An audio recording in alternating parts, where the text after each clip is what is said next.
Corpses near the buildings, all this light and heat. Time to take a stand, boys, time to make a choice. Time to find our courage, time to be deployed. Make our only stand here, make our roads complete. All we waited for now, past and future meet. Get your weapons ready, kiss the ones goodbye. Now our time is coming, and it is not the time to cry.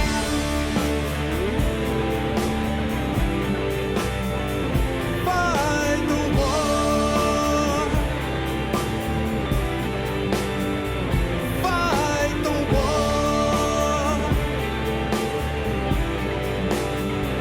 Fight the war.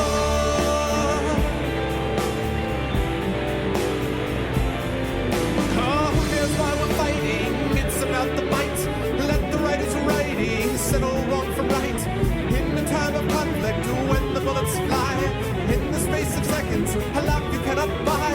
Face the facts before you, face the simple truth. We're hopelessly outnumbered, it's tragic but it's true. Make your last formation, take the final road. Now it's time for endings, now it's time to go.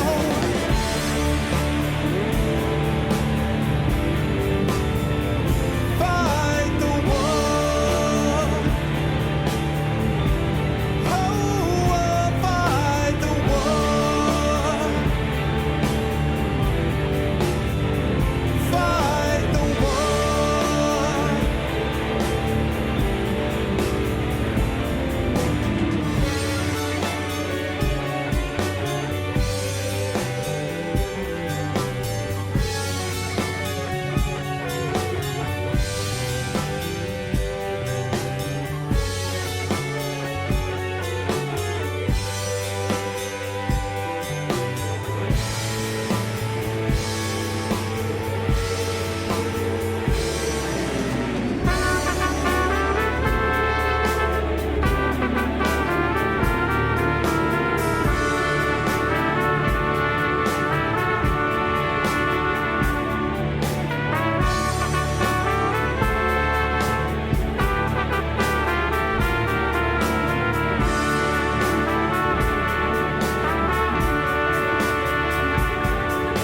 Souls in the rooms, rubble in the streets.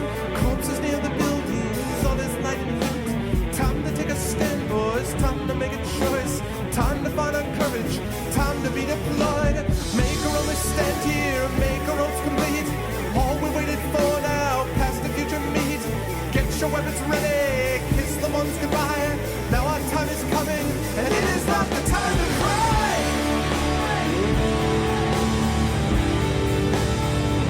Fight the war. Oh, fight the war. Fight the war. Yeah, yeah, yeah, yeah. Fighting the war, which is going to seem really strange to the people listening to this on Speculate.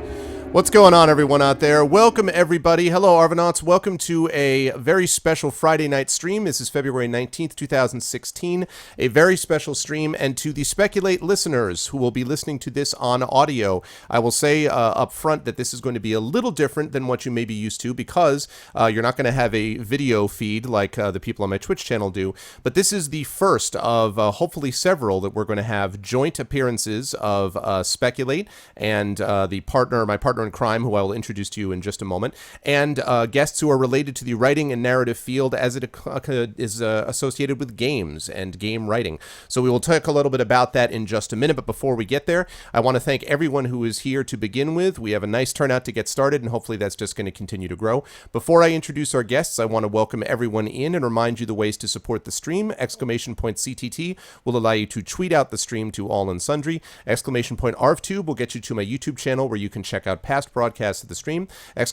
Steam Group will get you over to my Steam group where you can hang out with the Arvanauts in between casts. Of course, Speculate will allow you to find out more about the podcast that Mike and I do.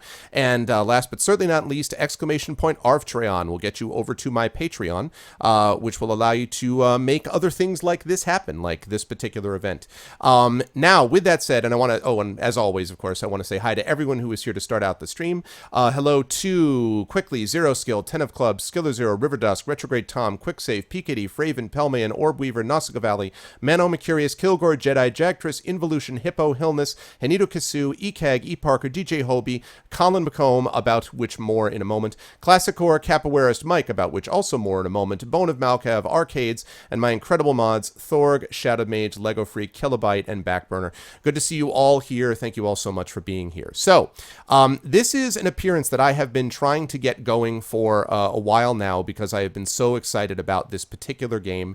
And the game is, of course, the one that you see on your screen. I was an unabashed Planescape Torment fanboy back in the day. I was enormously I loved everything about the game. I adored it. It was a story-based role-playing game where combat was secondary with awesome, amazing, interesting characters and a really compelling plot. Please sign me up, right? I loved it all day long.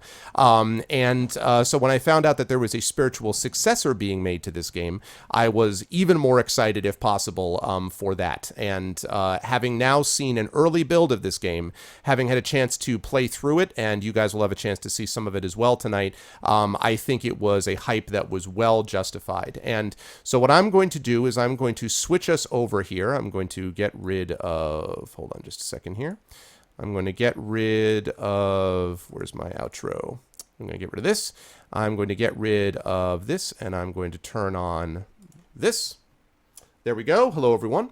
Good to see everybody, and I hope everybody is doing well and looking forward to a really fun stream tonight. And now I am going to finally introduce our guests. I've just unmuted the mic on Skype, so they'll be able to hear that I'm about to do this. I'm going to introduce my guests to you by moving over to the game itself, and we will have a chance to talk to them. And so let me switch over to the game in question. There we go. And let me introduce everybody in chat. Let me have you all say hi to them as well. I will start with my partner in crime, who's right above you, my co-host on Speculate, also known as Capoeirist Mike. That right above me is Mike Underwood. Hi, Mike. Hello. So there's Mike. Straight over to my left, on the bottom row as you're looking across, a gentleman who has a really, really awesome, as we discovered, standing desk that is automatic. And that was really cool, let me just tell you, to watch. But from InXile Entertainment, the lead designer of Torment, and in fact someone who was also the lead writer for Wasteland 2, another game that I'm playing, Colin McComb. Colin, thank you so much for being with us.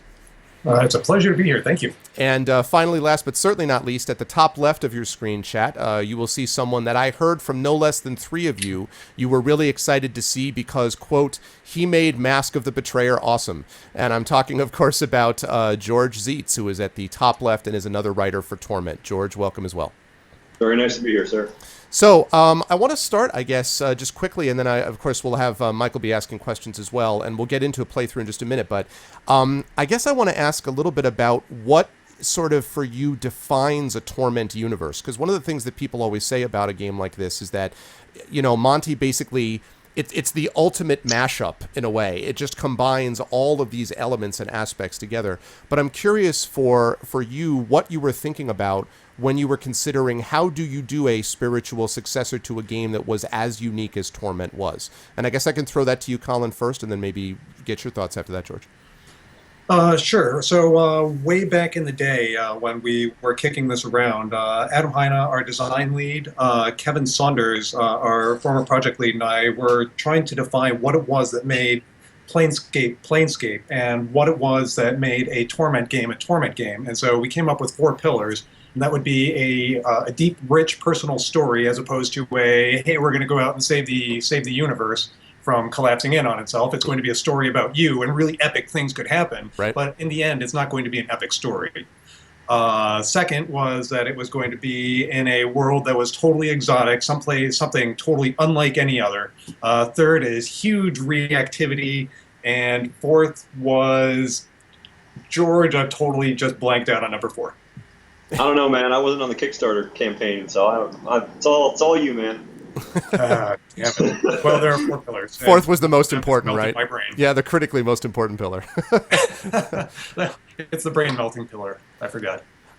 Did you feel, as you were doing it, before I hear from George about what he thinks this is, do you feel that you reached those 3 plus the mystery pillar as you're looking at it so far? I mean, do you feel that you've been able to mostly arrive at what you hoped for? Oh yeah, yeah. No, the team that we have is. I was praising George before this whole thing started up here, but the team that we've got is just astonishingly good, and everybody is all aimed directly at the same goal here, and I think that we've been really successful in reaching this. You know, and we'll have to see what people do or what people think about it when we've actually shipped the game, but so far the reaction has been phenomenal. Very nice. And actually, Involution actually just posted in here, deep thematically satisfying story, rich personal narrative, reactivity, choice, consequences, and a world unlike any other. Was that yes? That was the last looking of the at that right now, right. actually. That's the last of the Thematically satisfying, right? I forgot the 4 themes. That's the most important part that underpins it all. As always, it's the most important one that we forget. So, yes, that's right, Pelmelane. So, George, let me ask you. I know you weren't on the Kickstarter campaign, but you obviously have a great deal of familiarity with it. I mean, when you came in on this project, what were you imagining was a Torment world? I mean, what did you think of it as? So I think probably the most important thing for me was the opportunity to work in a world that was completely weird and you could do pretty much whatever you want in it. A lot of the fantasy worlds and worlds in general that you run into in RPGs have a lot of limitations on them. So like if you're in a medieval fantasy, you're fairly limited in what works in the world and what you can do and what you can imagine. Whereas in Numenera and also in Torment, pretty much you can do anything. If there's a way to there's always a way to justify it. You just have to find it. So any weird idea you have, you can pretty much do as long as you think of a way to make it fit in the story that you're telling. And you will definitely see that in the city, which is the first area that I did a lot of design on. Pretty much indulged whatever weird ideas I had, and there was always a way of making them work. And that is what I really love about this world as opposed to other worlds that I've worked in. And let me ask, just sort of follow up with one, and then I'll throw it over to Mike while we start up a little bit of a playthrough. So how do you manage that while still maintaining some vague coherency? Because Mike and I are both writers as well, and we know, the reason that people call something sort of the death of a medley as opposed to a mashup or something like that is when you have these disparate things that never really fit together. They're just, it's randomness to randomness to randomness, and clearly you don't want that. You want something that feels like a Torment world, even as bizarre and strange and nuts as that world is. So I'm curious about how you thread the needle on that, maintaining some kind of coherency and consistency while still getting to do whatever you want. And I guess I'll feed that to you first, George. So some of it is with theme. So we had a few themes in our game that we tried to weave into the majority of the quests and characters and stories that we were telling.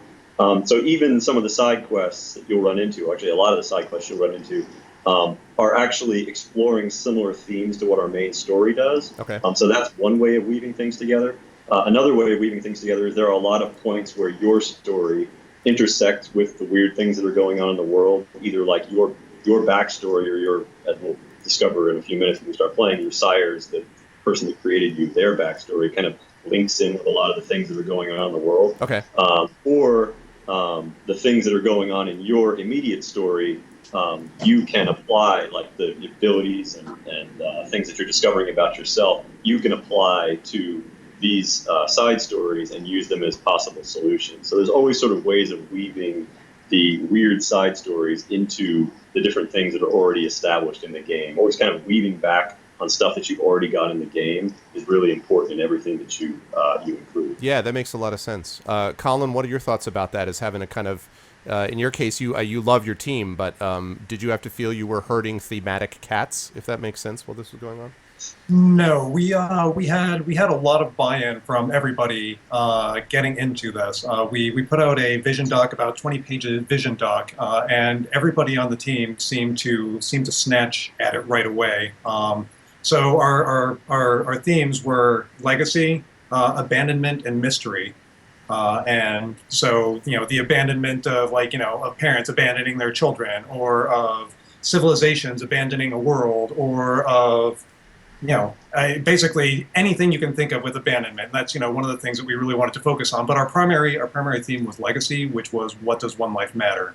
And as soon as we asked that question, then everything else gets filtered through that, and people start saying, what does one life matter? And they get to start, placing their quests or designing their characters, or, looking at the world in a way of saying, what would somebody who actually cared what they left behind make here? Yeah, that's really neat. This is reminding me a lot of my discussions with the guys at Harebrained Schemes and the Shadowrun games, who I think had a very similar feel, sort of thematically. And Shadowrun itself is wild and nuts and has some of those same kinds of things.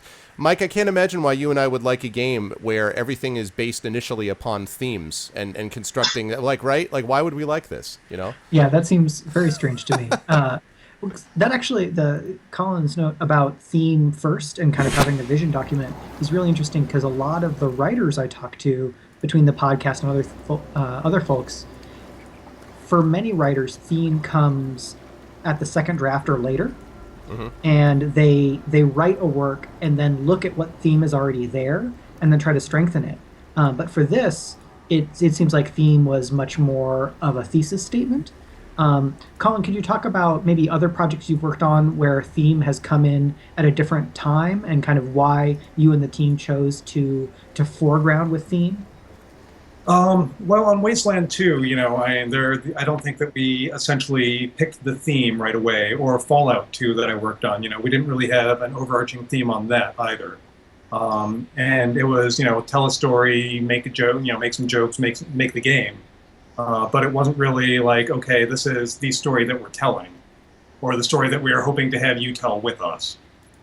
We wanted to provide guidelines, essentially, to say, okay, this is the nature of the story that we want to explore. This is the kind of thing that we would like to think about. None of us are as young as we were 20 years ago, obviously. So we wanted to, we're getting closer to dying, I guess. Is a this is getting grim awfully fast. To make things nice and happy. So go buy our game before you decide to end it all. So is that like a question of like refinement and clarity in terms of storytelling? Just that you have a better sense of what you're getting into?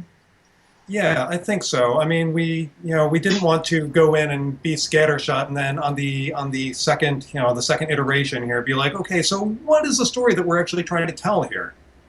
We didn't want to be surprised, I guess. We wanted people to feel like they all had some input into it through this common filter. I can jump in and also address other games that I've worked on in terms of theme as well. So this.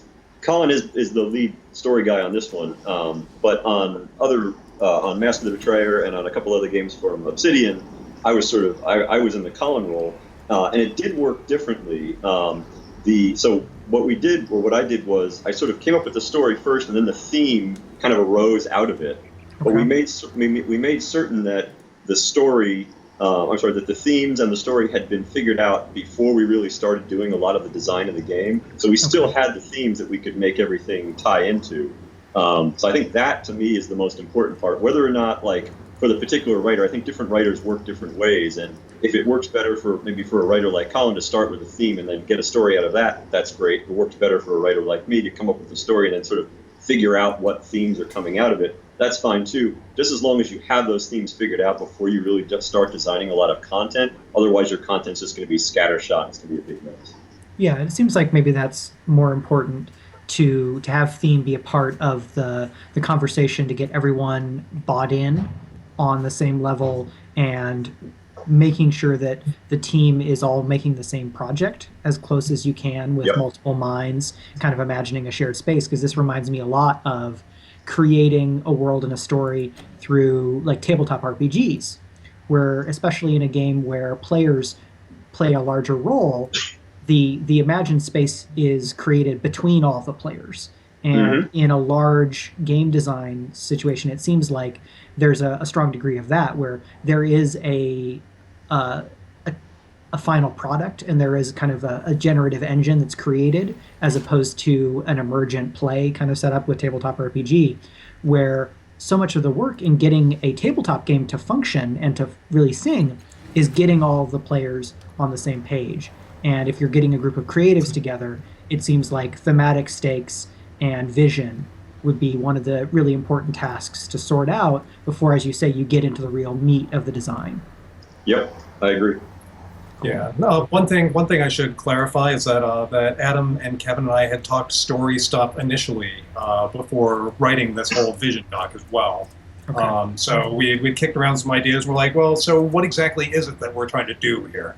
So we had first our skeleton of the story, and then we said, okay, what are we actually wanting to say? Okay, this is it. Holy crap, Monty Cook's Numenera is a great place to tell a story like that. Okay. And in terms of the involvement of the Monty Cook team, how much material did you have coming into this partnership that you're developing, and how much kind of freedom were you given within the world?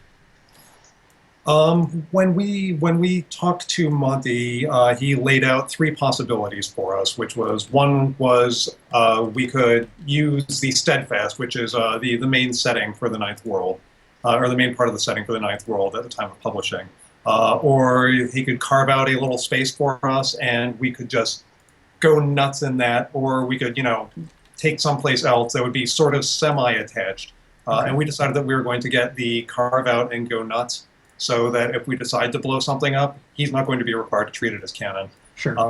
But the whole MCG crew has been incredibly awesome and really easy to work with. They have provided us with early looks at everything. They give us feedback on the stuff that they see. And in general, they've been really giving and creative. Very cool. So for Colin and for George, what are some of your favorite parts of the Numenera setting that you wanted to and have gotten to, or maybe have not yet gotten to include into the Tides of Numenera Torment universe? I'll take that real quick while Colin thinks. I think partly, or one of the things that I love are some of the creatures in this setting. Okay. I think just about everything in the bestiary and in the core book is super weird. And they're not creatures that's just like, well, okay, you encounter 6 orcs and you charge at them and they die painfully. It's much more like this creature is unique. There's different ways of approaching it. There's different ways of dealing with it, which works really well with our combat system, which is actually we're calling our crisis system, which is not just about hitting people with swords. You can do that, but it's also about finding other ways to deal with a creature or a situation in the combat scenario. So there's choices and consequences even within a combat scenario. So the creatures, I think, work really well for us on that. And as you run into, in fact, when you get to the main city, you'll see one of the first really bizarre creatures that we managed to include in the game. I think it was actually one that Colin really wanted to get in, and then I sort of found a way to sneak it into the first level.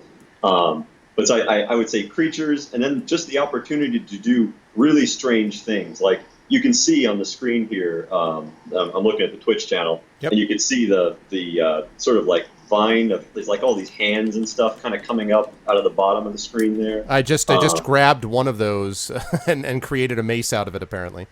Yep. And if you had failed, something else interesting actually would have happened. Tremendous. There's the that oily stuff that's going up into the air. Yep. There's the little weird little triangle guys that are kind of going around each other and giggling. Yep. Like the opportunity to do just weird crap like that is the other thing that I personally love about this set. Yeah, and it's something that I've seen from the tabletop RPG content is the describe, don't define axiom, which I think works incredibly well in a multimedia game design kind of environment, because you and the other level and kind of character designers can present an artistic gesturing towards something that then lets the players invest it. To what degree is that different than maybe other Torment games or other games that you've worked on in terms of the way that you have to use the game to invite the player to in kind of exploring and discovering the world? Colin, you can take that one if you want. Boy, I was deeply invested in Planescape as well, so it's difficult for me to say that there was any lack of freedom on that. I was a philosophy major in college, so I got to pull a bunch of philosophy, and I got to use my degree, and everybody was like, "Oh, philosophy major, you want fries with that? Ho ho!" I'd be like, "Yeah, look at me now, bitches." Yeah. I want one of the most awesome games ever made. How's that sound? Yep. Yeah, hey, you guys like that philosophy? Yeah. Um, and working with Wizards at the time was great as well because we had my whole former Planescape team was still there, so we got the excuse to have Monty and Michelle and Ray come down and visit, and be like, oh yeah, cool Planescape game, guys. So I did not find a bunch of constraints in that either. I was actually probably more in the role of the that's not Planescape guys. Okay. When people are doing things for us there. So that was actually the sheriff, I guess. All right. Let me jump in and ask something, if I may, just while I'm going through this, critical successes, critical failures, and all this sort of thing. It strikes me that, including from the very beginning with the character creation thing, I was enormously happy. As I said, it was an incredibly striking, well done sort of character setup, and I happen to love the sort of choose your own adventure stuff in between the stories, which is something that also Pillars of Eternity used to good effect, as you know. So I mean, I like that kind of stuff. And actually, before we came on, George was saying that Fighting Fantasy was like his favorite book series, so we immediately bonded over the reality of how awesome it is. And my chat's familiar with it. Yep, and he pulled out the books, and I have the first 21 of them sitting on a shelf. But I'm curious about, for those who do not have exposure to Planescape Torment, who didn't play it, for those who didn't know a lot about it, was there an effort to make access points, or is it the theme that provides the sort of entry point into this world for people who are going to expect, Wasteland 2 is an environment that now, with Fallout and, of course, Wasteland 1, people are more familiar with, so they know about the post-apocalyptic environment. It's not nearly as weird or bizarre, whereas this is really its own thing. And I'm curious if it was a concern of yours about how to sort of gently ease players that may not be familiar with this world into it, or if you were just like, listen, either you're going to like it or you're not, but we can't, hold your hand on this one. I'm curious how you were able to deal with that, if at all. There was a little bit of concern, I think, on the team about the weirdness of the world and how exactly to introduce it. Part of it, I think, we kind of get a pass because we're the spiritual successor to Planescape Torment, which was a super weird game, right? And so like anyone who funded or who backed our game and who loved Planescape Torment is sort of going to want something really weird anyway. Sure. So that, but for non-backers, I guess, is what I'm curious about, or people who are like, what is this Torment thing? I guess. So I think job one has always been make the game for our backers, and make sure our backers, the people who love Planescape Torment, are going to be happy with this. There is obviously we want to reach as wide an audience as possible as well. So we have tried to introduce things we sort of like piece out the weird stuff a little at a time.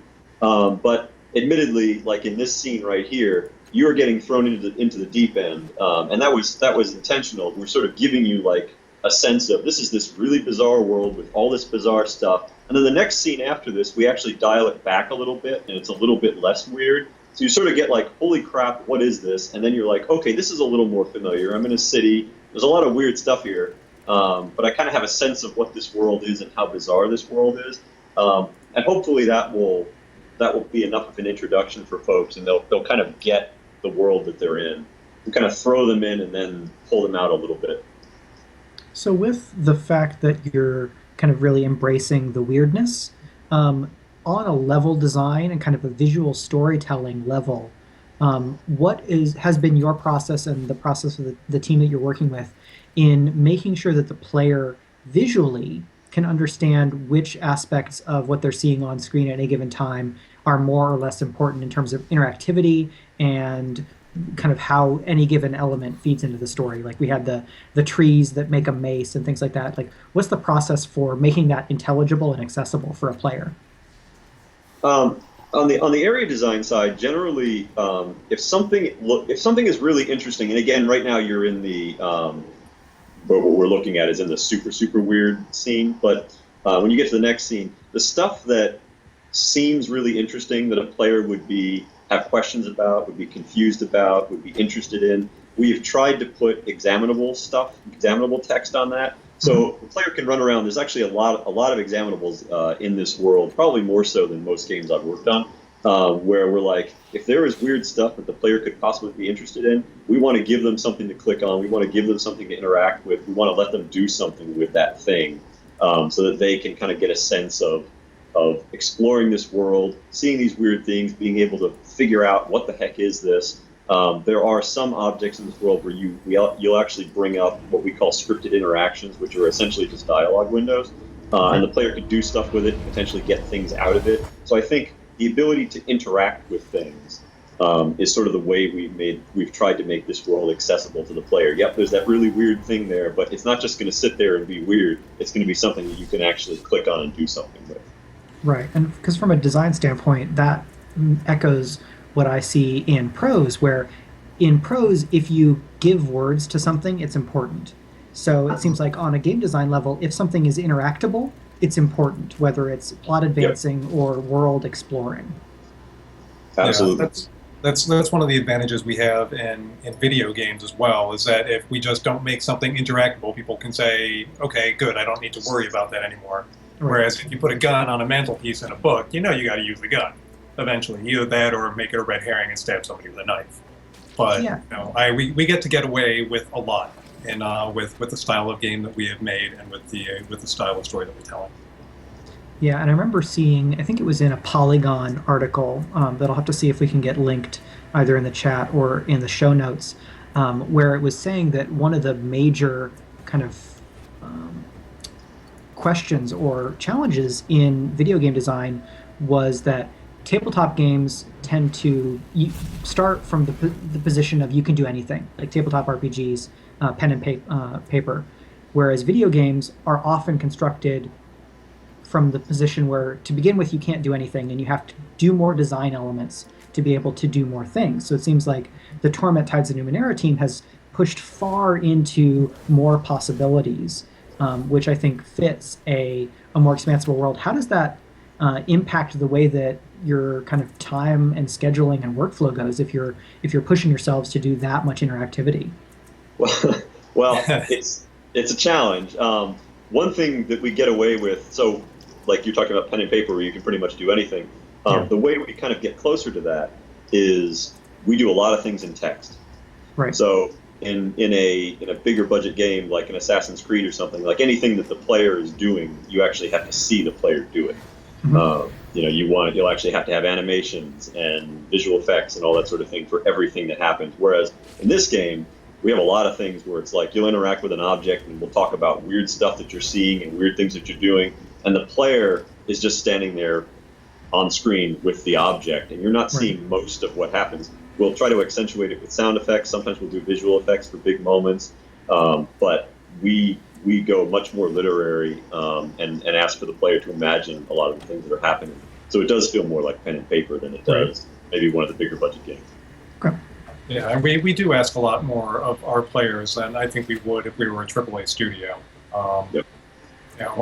But on the other hand, we can still lead past some of the stuff that they can as well. I mean, and in a video game, for instance, if you see a door and it's just obviously painted on the wall and it's not an interactable object, you can be like, okay, well, obviously I can't go in that door. Whereas if you're in a role-playing game, in a tabletop game, you can be like, all right, I'm going to go kick in that door and rob all that guy's stuff, and then I'm probably going to do something to his family because I'm a bad guy. And we don't have to deal with that because, we have the benefit of saying, okay, well, it's just a painted door.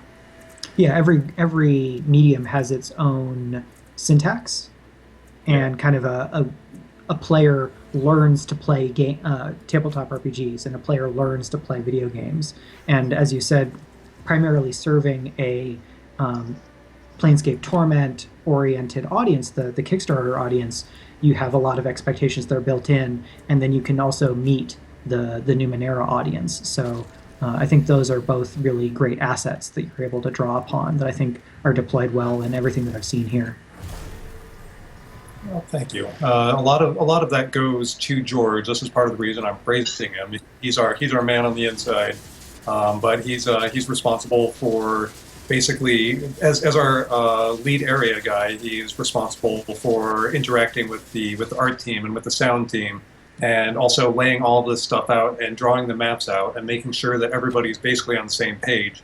So he's essentially the focal point for a lot of the stuff that we've got going on in this game. Okay. So for folks who are watching here, how much do you think the game is likely to change between now and release? Because we're looking at an early access version, and early access is a thing that's getting a lot of attention in the video game community because it's kind of a newer model of being able to buy into a game earlier, and it seems like a natural extension from Kickstarter where there's super early buy-in. But for the folks who are watching, is this going to be mostly the same as release, or are there elements that are really still under development? Yeah, no, it's we're definitely going to be iterating, but we have reached a point in production. Well, we are drawing near the end of production. Okay. We're still working. We're still putting new stuff in the game, but that will be coming to an end at some point soon, and then we will be just iterating and preparing for ship. So what you're seeing here largely will remain the same, but there will be a lot of improvements that we hope to make. In other words, we won't be like ripping out this whole encounter. Right. Don't hold me to that, but we probably will not be ripping out this whole encounter, or any of the other things like the levels are made. We're not going to be making massive changes to levels, but you will see dialogue changes. You will see improvements. You'll see bug fixes. We've got a lot of actually our beta backers are fantastic. They play the game. They put all kinds of very insightful stuff on our forums. A lot of those comments that end up on our forums go directly into my bug queue, and we address them. Like, we're going to hit as many of those things as we possibly can. We've already done a number of them, and there's lots more that we want to hit as well. So this isn't 100%. I would say 10 to 15% of what you see in the game is likely to change, but a good 80% is pretty solid at this point. Right, like so some of the VFX we're seeing here, those are going to change. Our UI is going to be changing. We're constantly improving and working on that. We're changing up some of the portraits. Just in general, the way the player is interacting with the screen and seeing what's going on with the screen. All of that stuff is subject to iteration. But the major strokes of this are largely complete. Right. So you've got kind of from a prose writer standpoint, the plot isn't likely to change, but you're working on polish and voice and sentence level stuff. Yeah, if the plot changed at this point, somebody would be getting fired, and it would probably be me. So for both of you, this may be a little scary, but what comes after launch in terms of where this universe goes and where the franchise goes? That is a very good question. I don't think we can answer that. Okay. I think a lot is going to depend on how good the sales are here for us. But and also the interest in continuing on with this. How interested Monte Cook Games is going to be in continuing on with this, and there's a whole host of things for us to consider. I mean, we've got a bunch of other games lined up for InXile as well that I'm totally not at liberty to talk about. Sure.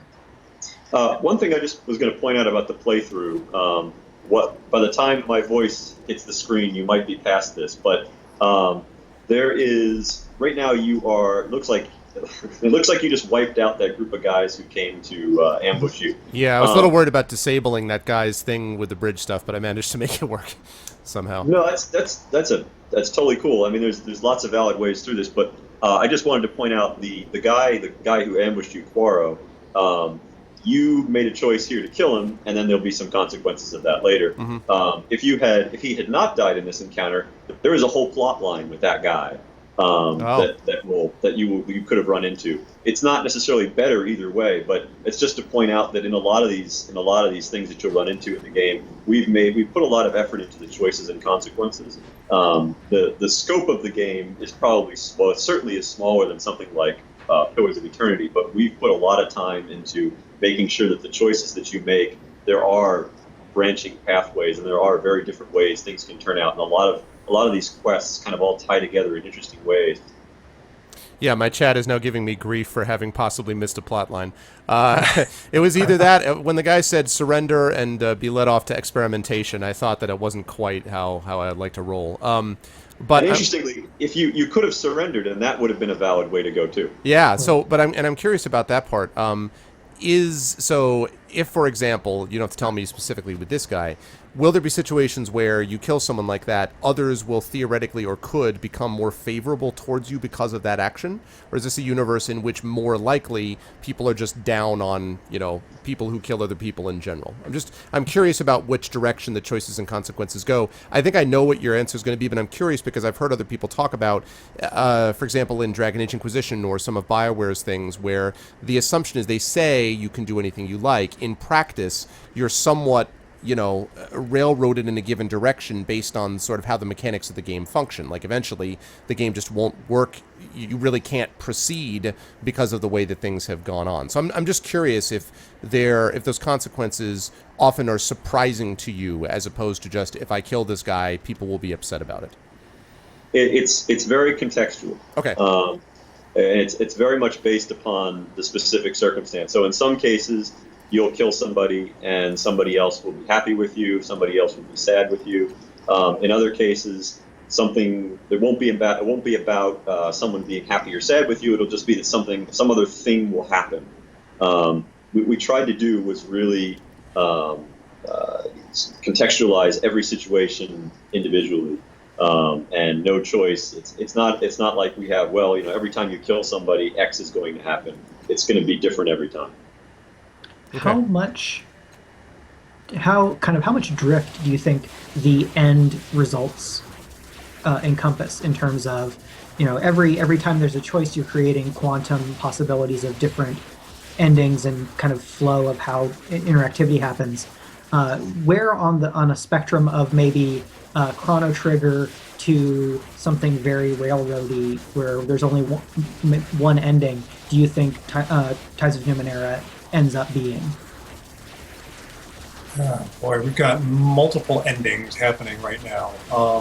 Essentially, what we're doing is that we're defining the moments that we think are going to be super important for the ending, which I don't want to spoil at all. But essentially, we've defined a list of the variables that we're going to be checking for that.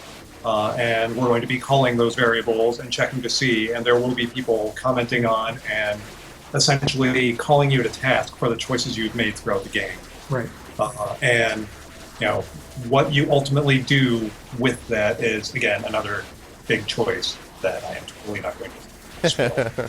But it seems like the kind of game where you could have really different kind of base assumptions in terms of who your character is, how they interact with the world, so that there's replayability not only on class, but also on personal philosophy and allegiance. It's that kind of game. Yeah, precisely. That's certainly what we're aiming for anyway. So, by the time the game hits store shelf, people are going to be able to tell us how well we've succeeded or failed. Yeah, the other thing is that this game is very granular in terms of choices.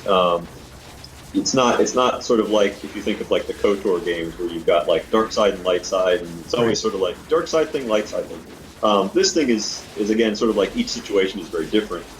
So in one case you might just have two choices, in another case you might have 3, 4, 5 different choices, and there's no benefit to always choosing. We haven't talked about this yet, but we have sort of our version of the alignment or ethical system, which is the tides, but there is no particular advantage to, I am always going to I'm always going to find the red tide path, and if I always choose the red tide path, then there's going to be some systemic advantage to that. That's not the case at all. We will keep track of your tides as you go through the game, and there will be some implications of that, but it really is very much like, I come into a situation, what do I want to do here? And then there's just going to be some interesting consequences of that. And it could go a lot of different ways. And in one game, you could choose choice 1, choice 3, choice 5 as you go through. In other ways, you can mix it up differently, and your whole experience is going to be different just based upon what choices you make in each situation. Colin, can I ask you a question about the art style? One of the things that sort of struck people, there were two things in particular about Torment besides the story, which was sound design and then the visual field, the art design, which was obviously startling. So I'm curious if you could talk a little bit about that. I had some people in chat who were just asking, and by the way, chat, we are speaking to George Ziets and Colin McComb, part of InXile Entertainment's Torment Tides of Numenera team. Colin is the head of the team, and George is one of the writers, and apparently, according to Colin, the main writer of all time who made this happen. These gentlemen have been kind enough to join us. This is the first of two events that we're going to be doing regarding Torment. The second one will be done in a couple of weeks, which will consist definitely of Patrick Rothfuss, New York Times bestselling author, and hopefully Monty Cook as well. So we will see about the second guest. But if you like what you've seen here, please follow the stream and please go high thee hence to get this game, either pre-ordered or backed or anything else. Actually, I should ask, is there still, obviously the Kickstarter is over, so there is a pre-order going on as well, right? There's early access and so forth on Steam, yes? Yes. Okay, so for all those things, you should go and do that. And I will allow chat to ask questions in just a few minutes of these guys, because I don't want to keep them too long. But if you could talk a little bit about the art style, people in my chat were saying that it felt sort of sci-fi, but then not really, and of course that gets back to the strange world and wonderful world of Numenera. But can you talk a little bit about what you were thinking about as you were assembling people to create this art style, Colin, and what was sort of your color palette and so forth, what you were imagining as you were putting this together? Well, part of what we were imagining is so let me give some background here. Numenera is Earth a billion years in the future. It's called the Ninth World. Basically, there have been 8 great civilizations like star shaping or reality bending or hub of space empire civilizations that have shaped and formed Earth into this weird thing. So we wanted to look at stories like Gene Wolfe's Book of the New Sun, or Jack Vance's Dying Earth, okay, or Moorcock's Dancers at the End of Time. And then we also wanted to look at the art styles that were associated with the eras in which those were written. So stuff like Mobius, Guiget. We wanted to meld some of that stuff in. And one of the things that really animated us for the look was in part the design direction from Monty Cook's team, but also we were just tired of seeing gray and brown. Oh, thank you so much. Hell yeah. Oh, God. It's so tiresome. Yes, thank you. Anyway, sorry, go on, but thank God. Yeah, we had that a little bit in Planescape, but that was the Planescape aesthetic, the rusty metal and so forth. But with this, we wanted to make it, sort of bright and popping. And when you read Dying Earth, it's everybody's all super fancy and really vibrant, and essentially screaming against the dying of the earth there. And we wanted to have a similar vibe with all of this. And also Heavy Metal, the movie, was hugely influential on me in my youth. I love it. And and actually, Florida, and one of my viewers just said, Gene Wolfe, oh my God, I'm backing right. Asterisk, asterisk, asterisk now. Good call. You should with Gene Wolfe as an inspiration. Go ahead. Gene Wolfe was huge for us. That was probably the #1 inspiration, because I read those as well, and I think Adam did too. Yeah, that's. I mean, you couldn't have better. Again, it explains so much about why I like this. Explains so much. So yes, there we go. Yeah. So this is George has a copy of this himself at home. You guys all get one of these when you enter the team, don't you? You have to have That's amazing. For chat, for those of you who have not read Gene Wolfe is not easy read, not a beach read, okay? Not an easy read, but extraordinarily gifted and complex and rich writer. Really, really good stuff. There's a reason that everyone in the field respects Gene Wolfe, like everybody. So that, yeah, and let me just say the art style, as far as the palette, the color palette, I was just speaking about this the other day, and you're right. I don't understand why there's some sort of claim to greater reality based upon the grayer and browner the apocalypse looks. I don't understand it, and it's something which Shadowrun also, I think, escapes. I mean, the Harebrained Schemes games in the same sort of way, which makes them, to me, much more visually interesting. I mean, just from video games are partially a visual medium, obviously, and having a bright color palette, even if it's you can have a grim world and a bright color palette, I guess is my point. And it's nice to see you guys take that on board, I guess. Right, because Mad Max Fury Road was praised in part for leaning into a bright, oversaturated apocalypse instead of a desaturated apocalypse. Yeah.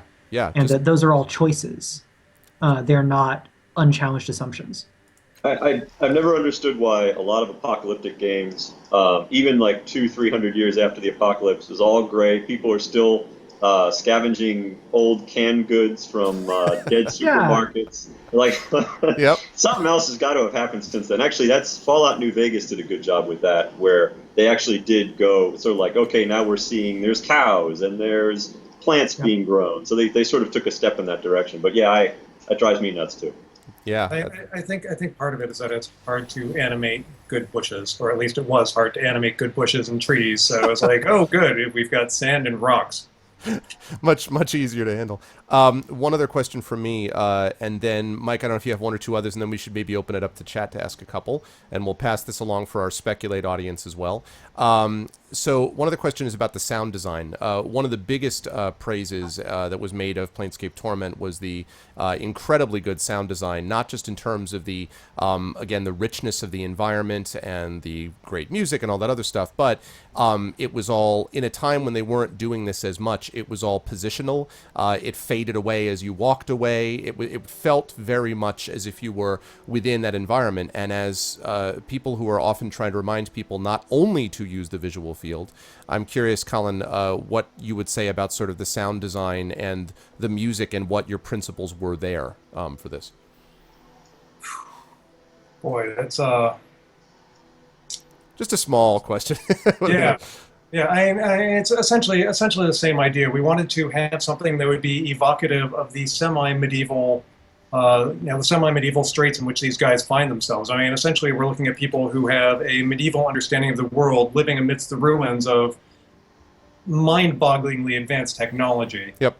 So we wanted to focus on more primitive style instruments, which you'll be hearing, and then with the sound, we wanted to make it. Like with the sound effects, we wanted to make it, contextual with what you're seeing on screen. But we wanted to make those sound both otherworldly and yet still approachable at the same time. And I realize that sounds like a little, art school, but... No, that makes sense. Yeah, that sounds logical. And you just got a backer, by the way. Backing complete. It was the Gene Wolfe thing, just immediately. Already came in. And George probably has some input on that as well. Yeah, I was curious, George. To be honest, I probably don't have a lot to say about that. A lot of the sound design has been handled by Alexander Brandon, who's our main sound guy. And he comes in oftentimes after a lot of the design and the area design on my side, and then the writing for the writers has been done.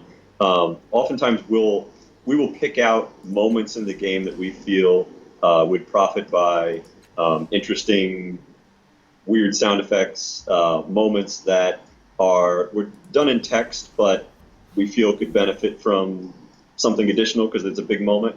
So at least from my perspective, it's been more about sort of finding those accent moments and then asking Alex to come up with some great sound effects for it, as opposed to an overall scheme. Gotcha. Alex would probably be the guy to ask really about the overall scheme. Okay, gotcha.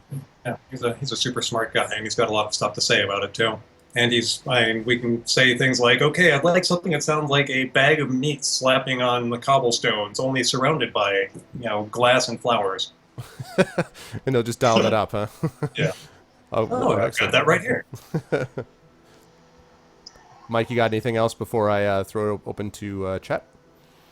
Well, I'm finding myself kind of totally absorbed in the video that you've got going on here, and it makes me want to jump right back into the game. So I think that that Colin and George, you and the team have done a good job, because I'm even getting distracted. With Excellent. this. So I think I'm good to jump over to stream questions if Okay. folks are ready.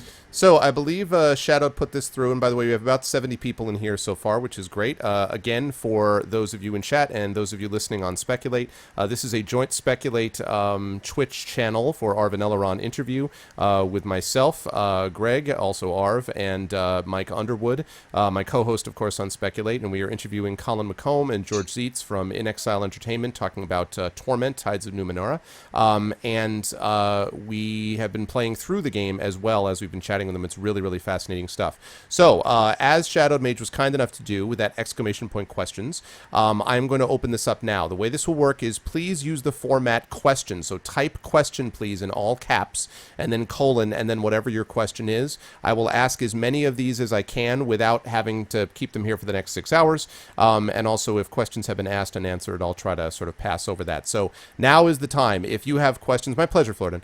If you have questions, now is the time to bring them to either George or Colin. This is your chance, guys. So please drop your questions in chat, and we'll wait for the inevitable delay. Here we go.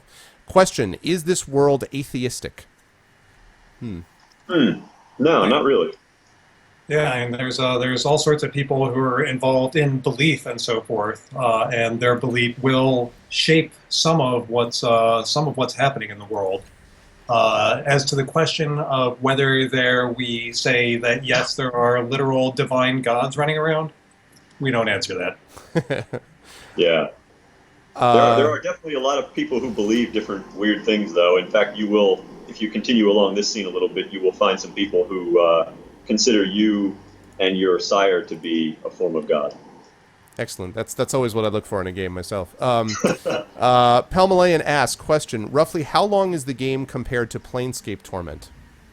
And that may be hard to tell because of the branching lines, I guess, but... I think it's probably not quite as long. I think it is difficult to say. I think we have, let's see, we've got the big city, which is going to feel very similar in size to the city in Torment. But I think there was a little bit more combat grinding through some areas and that sort of thing. We've really done away with the combat grinding, and we're really just the dialogue and the quests and the decisions.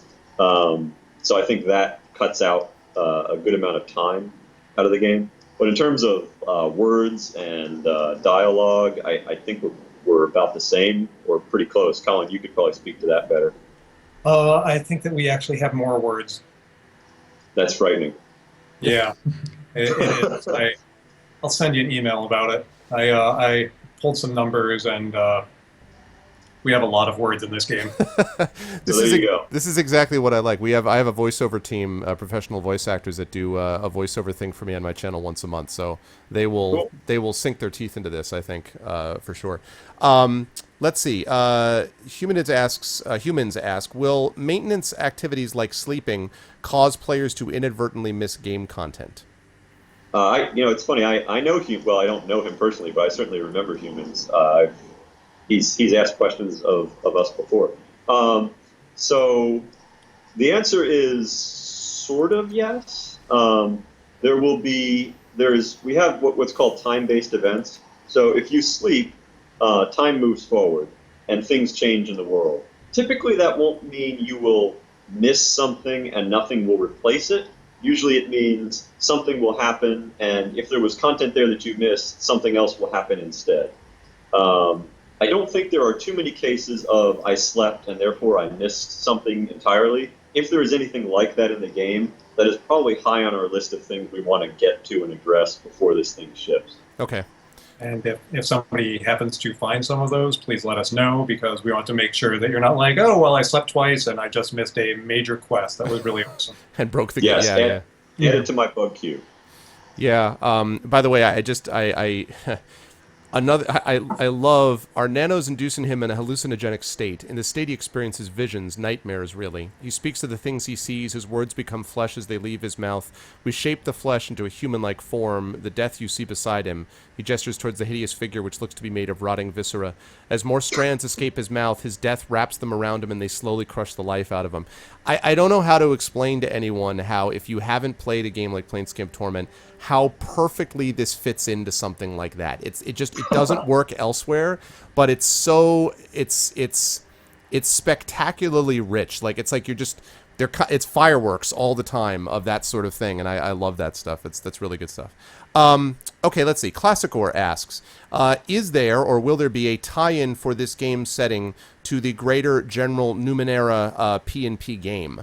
And that's a good question, because that's obviously been accelerating rapidly also, details with that P&P game. Do you know, Colin? I do know. The Monte Cook Games team is at work on that right now, and it should be released pretty much concurrently with this game.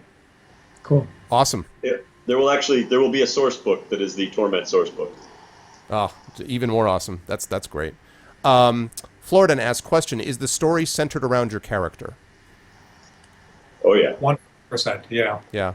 Was there ever a thought to do it where it is from, obviously the first one, the Planescape Torment was the nameless one, so it obviously was centered around your impact. Was there ever a thought of doing you as a character off to the side to sort of add even more novel to the RPG mix, or not? It might have been hard to do, but I'm just curious if that ever crossed your minds.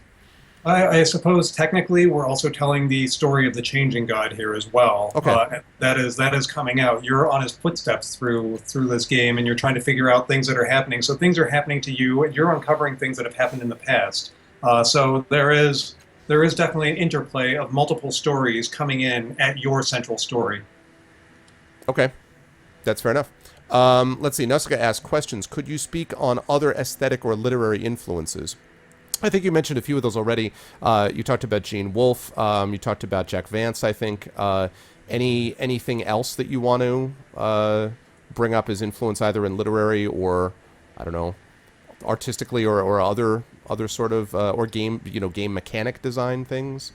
Did Arcanum? Let me ask before you answer that. Did Arcanum ever come into this at all? Was that a game that you ever played or had interest in? I've played it. I don't know that it was necessarily an influence on this game. It's funny that person's name was Nausicaa, because I think, Colin, didn't we talk about, I think Nausicaa inspired us a little bit. Absolutely. Yeah, Princess Mononoke, I read about that. Could you talk about that, that you were interested in that? Well, Mononoke is that's always an influence for me. I don't know if so much for Colin, but the Nausicaa movie in particular of the Miyazaki stuff, I think, was a big influence on this game. Yeah, all of Miyazaki's stuff is, it's like far out and weird things happening in what is almost an idyllic setting, and we wanted to capture some of that as well. I mean, like, I guess Nausicaa is a great one, or Howl's Moving Castle, or even Spirited Away. That whole weird aesthetic of, is this a dream? Is this reality? All of that stuff that played a huge part in informing some of our story decisions. As far as musically speaking, I always loved Blue Oyster Cult, especially. And that subtly plays into something in the game too. It certainly does. Ooh, really? Another thing, Colin. So in the beginning of this, before I did the high level design on this city, and when I was working on the high level design for this city, I had a list of all different things I had to include. But some of those things were things that Colin was like, I really want to get X in, and Y and Z, and I was like, all right, man, I'm gonna do this for you. And I had a huge list of stuff, and I think we got everything, didn't we? Yeah, I think we did. If there's anything that got left out, I was just so overjoyed by the stuff that we got in that I'm happy. It was really fun actually finding ways to fit all this stuff together. And actually, another thing that we had to fit in, and you'll run into these guys, or hopefully you won't know it, is backer NPCs. The backers gave us, some of the people who pledged at a certain level gave us NPCs, and they came up with, obviously, interesting, these were all Torment players, and they came up with weird, interesting characters. And then we sort of had to, I guess most of the time, I sort of had to go and figure out ways of fitting these guys into our quests and story. And it was it was actually quite a bit of fun. There was some really weird ideas that these people came up with, and sort of finding ways to stick them into quests, along with all the other requests we had to deal with. It was a design challenge, but it was fun. Very, very neat. Let's see. There was another question that I saw from Carilla. Question: how dangerous is the water? What? I don't know. How dangerous is the water? I don't know if that's an inside joke that I'm missing. Is that Well, we- is that I a can't walk Torment? in it. Yeah, is that an old Torment thing? I was I wondering never got about that that. far I'm trying to in the remember. I mean, earlier one. I don't remember whether water was particularly dangerous. Maybe not. Corella, maybe you could explain, because I think I'm missing the reference. Let's see. Pamalaya, question: are there any companions that are easy to miss or difficult to persuade to join your adventure? That's a good question. Sort of, are there Easter egg characters that you would not imagine that could join your party, for example, but could if things went in a certain direction? Or is it fairly distinctive, whether a character is theoretically recruitable or not? Colin, you want to do that one? No, I'll leave that one up to you. All right. So I don't think there are any companions that are super Easter eggs right now. We've got a number of them that sort of occur along the main path. Like you met two of them at the beginning. You met Calistige and Alliger, although you had to choose one or the other. Another character, Matkina, she's along the main path. Another guy, Tiber, is right here in this scene. I don't know if you've talked to him yet, but you can recruit him here. So most of them are sort of along the path.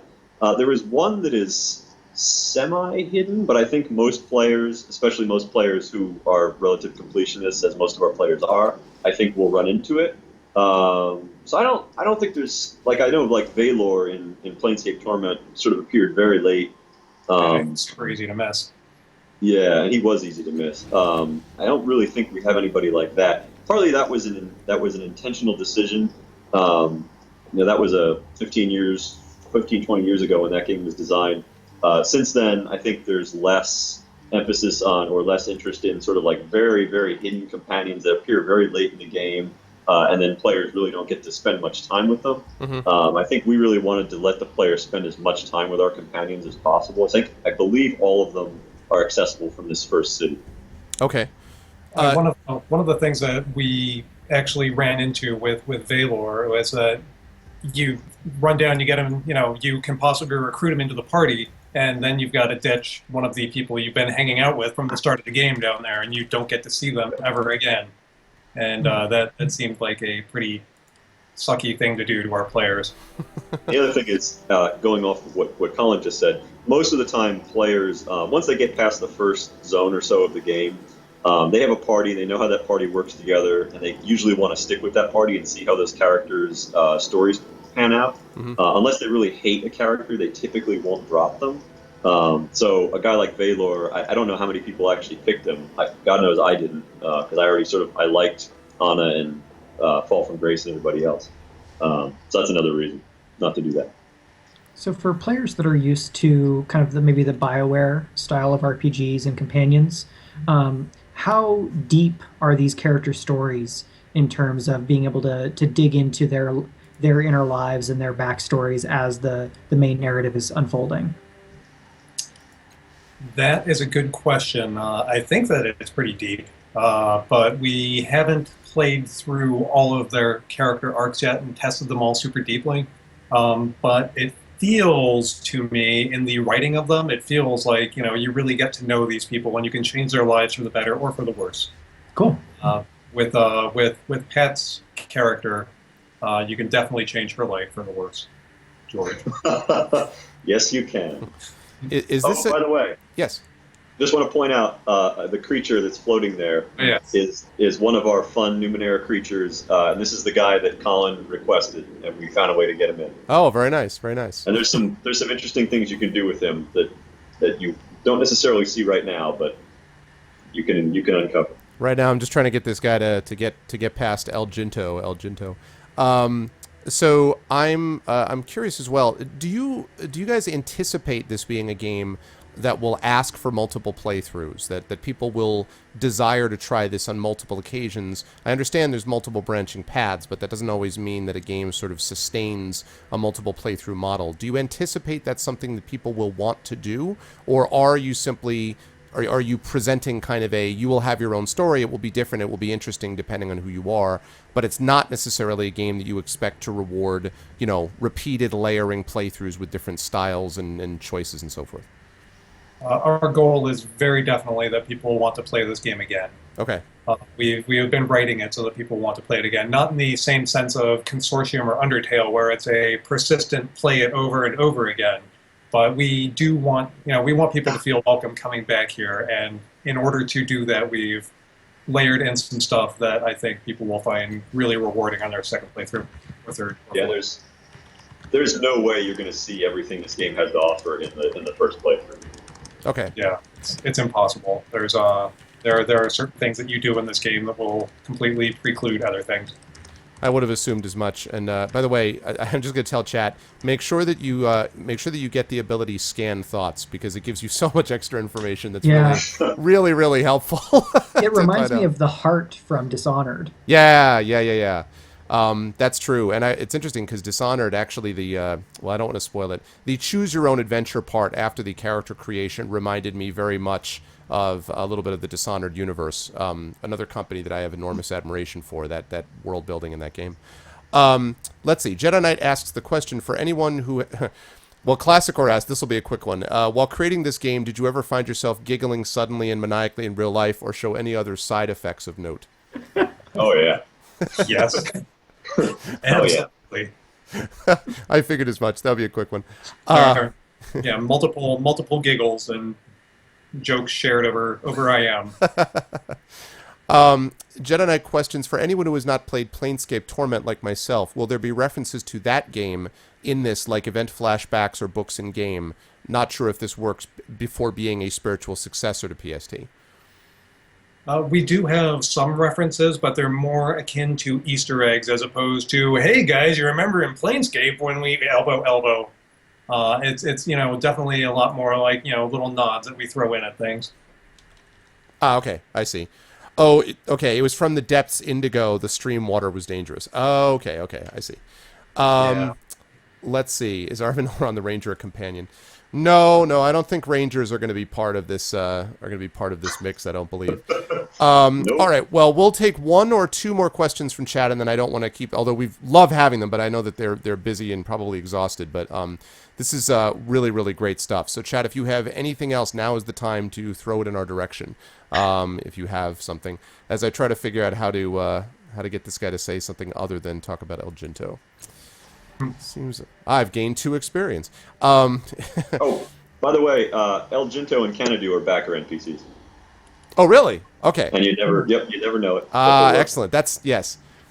And that's good, by the way, as opposed to things where it was very clear. In some games I'm thinking of that where it's very clear who the backers actually were. Let's see. Are any of the combat encounters able to be resolved by a spontaneous freestyle wrap-off or possibly a cut-you-down-so-low contest? I won't put that to them, but I will ask, because Planescape Torment, I think you said, George, that you've got a little bit more combat. The answer is yes. The answer is yes. All right, well, good. I think you said, George, that there's a little bit more emphasis on combat in this one as there was, as opposed to the original Planescape Torment. Is that, first of all, did you say that, or did I just mishear? Is that not true? Actually, less of an emphasis on combat. Less of an emphasis. What I should say is, okay. There was a lot of just kind of like, I guess what you'd call essentially trash mobs or trash combat in the original one, where you're walking around the city and 6 thugs attack you for no particular reason. Right. And there's a lot of that in that game, and there's a lot of like, and this is typical in the Infinity Engine games, but you have to get to some place in hell, and there's a big map full of devils, and you got to fight your way or run your way through it. We don't do that. Each combat in this game is a handcrafted encounter. So there certainly are combats, but you can avoid them. I believe you can avoid all of them in one way or another. Okay. But even if you get into one, it is not necessarily that you have to go around and just smack people to win. You can win in other ways by interacting with things or by making choices or talking to people InXile in the combat or the crisis scenario. So it's much more of a handcrafted combat as opposed to just fight, fight, fight. Interesting. Oh, there's the tussles, which you totally spark on your own, and once you get into those, I don't think you can talk your way out of those, can you? That is true. The tussles are sort of our simpler combats. None of those are forced on you. There are always cases where it's like, I hate you, and the player can say, okay, let's... Hopefully not as simple as that, but there are things that the player can choose to fight, and that fight will occur. And those can be simpler. But even those are not trash combat. There's usually like our crisis designers have handcrafted those characters, and it is a set piece fight.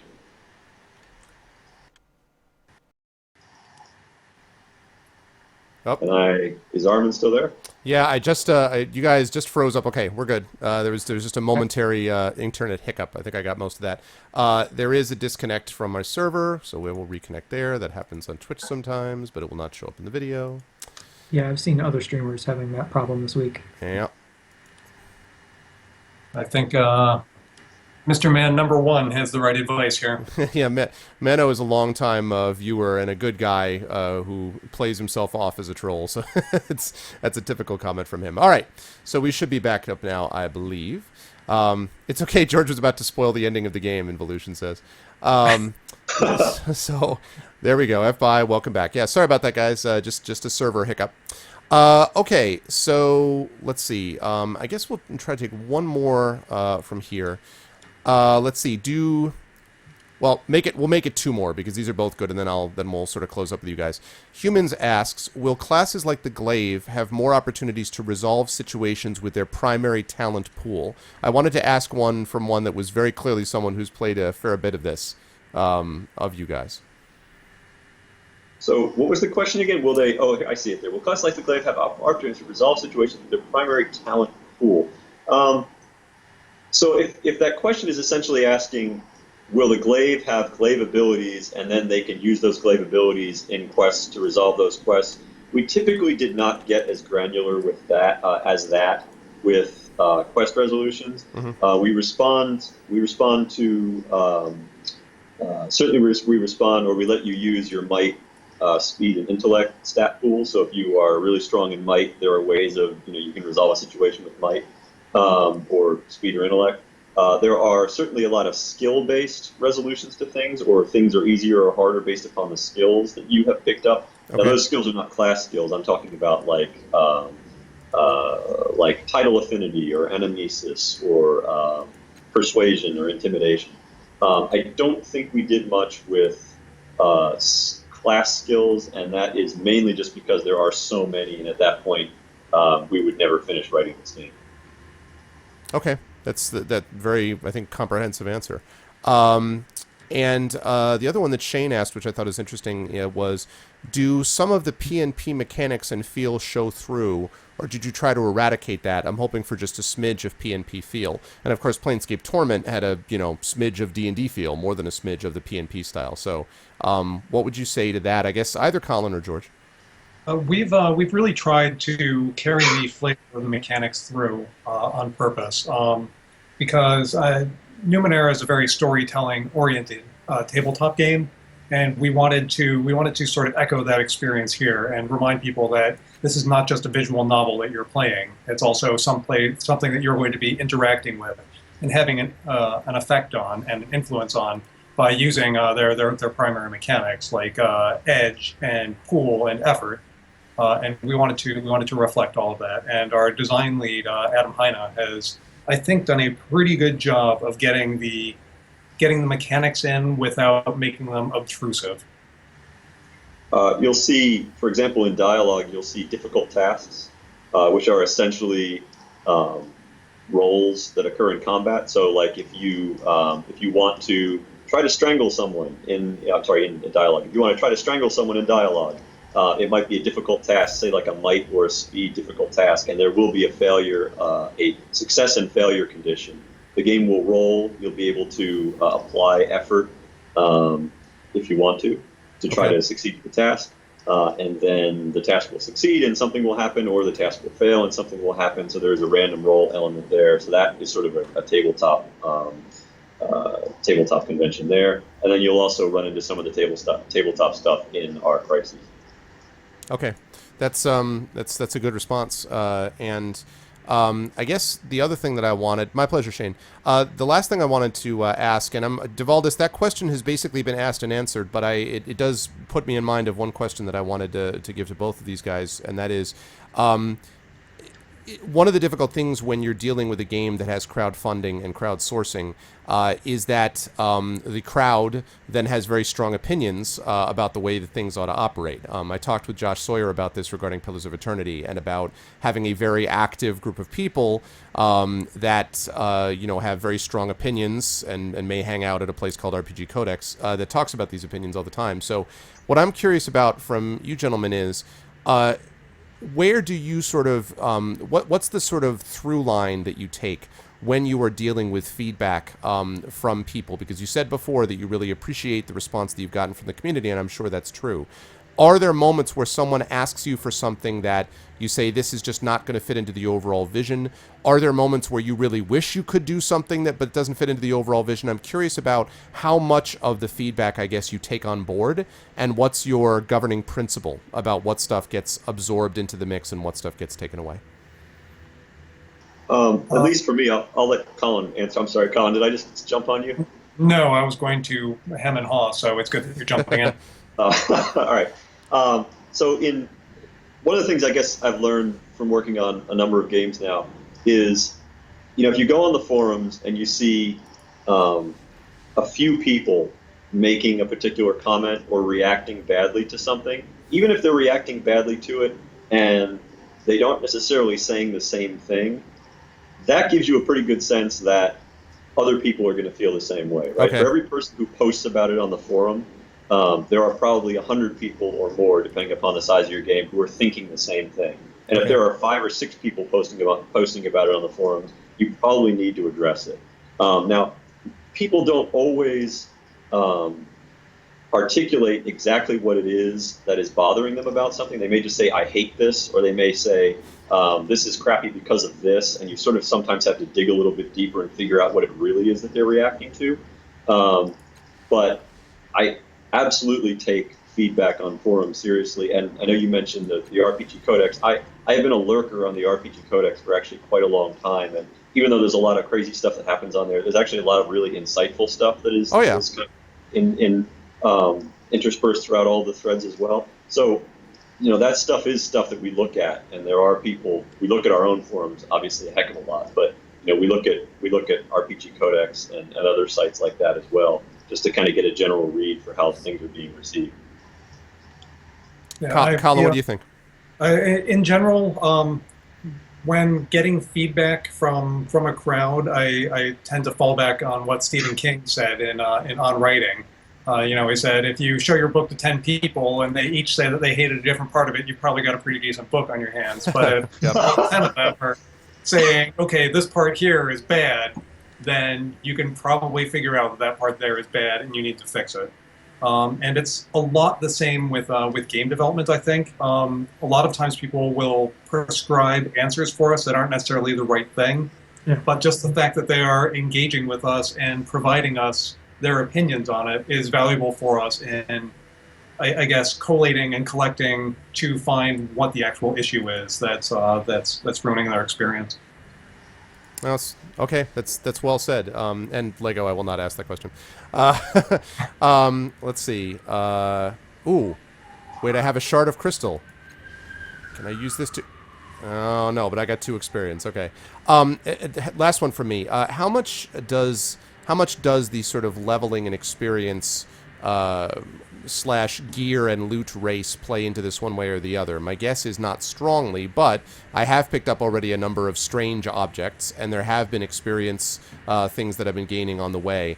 How much does the sort of traditional, loot getting and then experience getting play into this, would you say? Did you sort of de-emphasize that in this as opposed to something even like Planescape Torment, frankly?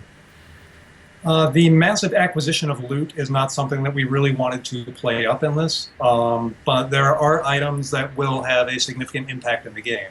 One of the deals with the cipher system, the underlying mechanic of Numenera, is that if you carry too many of these ciphers, which are essentially one-shot magic items, or one-shot special abilities, essentially, if you carry too many of them, then you start getting cipher sickness, and it starts poisoning you and ruining your day pretty hard until you get rid of them. And it's essentially, the narrative reason for this is that all the weird radiation or biological effects or ultra-dimensional effects are interacting with each other in an unpredictable way. So it's like, taking a handful of pills that you don't know what they are.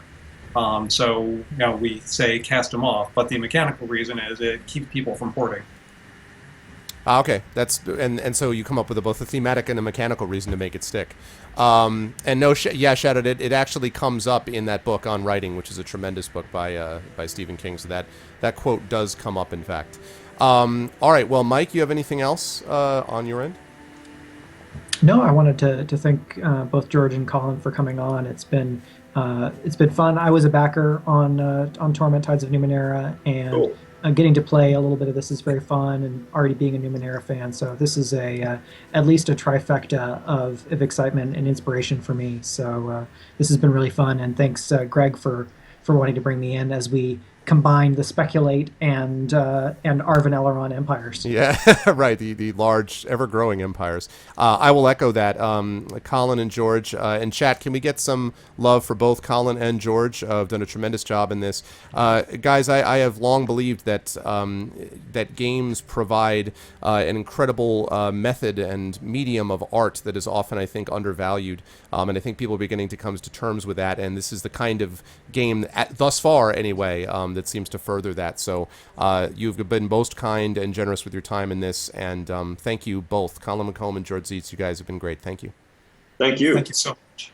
Thanks. Really appreciate the opportunity to be here. Yeah, thank you so much. And we will hopefully we'll get some even more backers in your direction as well. Thanks, guys, so much.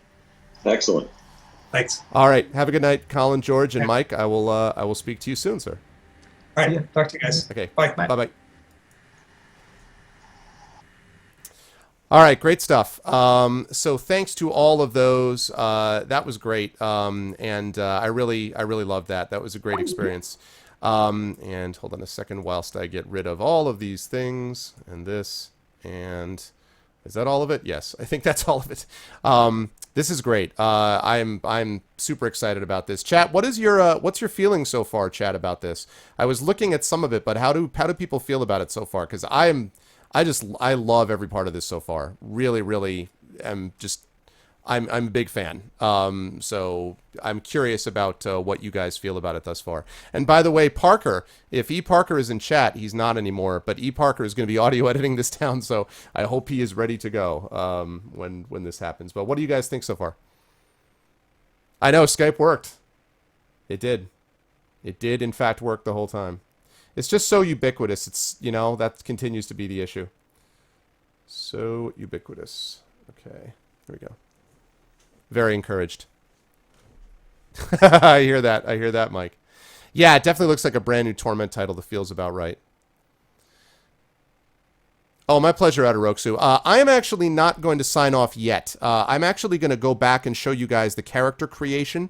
So if you guys are here, do not bail out yet because I'm going to go back to the character creation. I won't go any further in this play, but I'm going to go back to character creation and kind of lead things forward so you can see where things stand. So I'm going to do that first. So we're going to do that now. If you guys like what you saw and heard, please go back the game. First of all, please go. I should say not back it. Please go get it on early access. Please do that right now.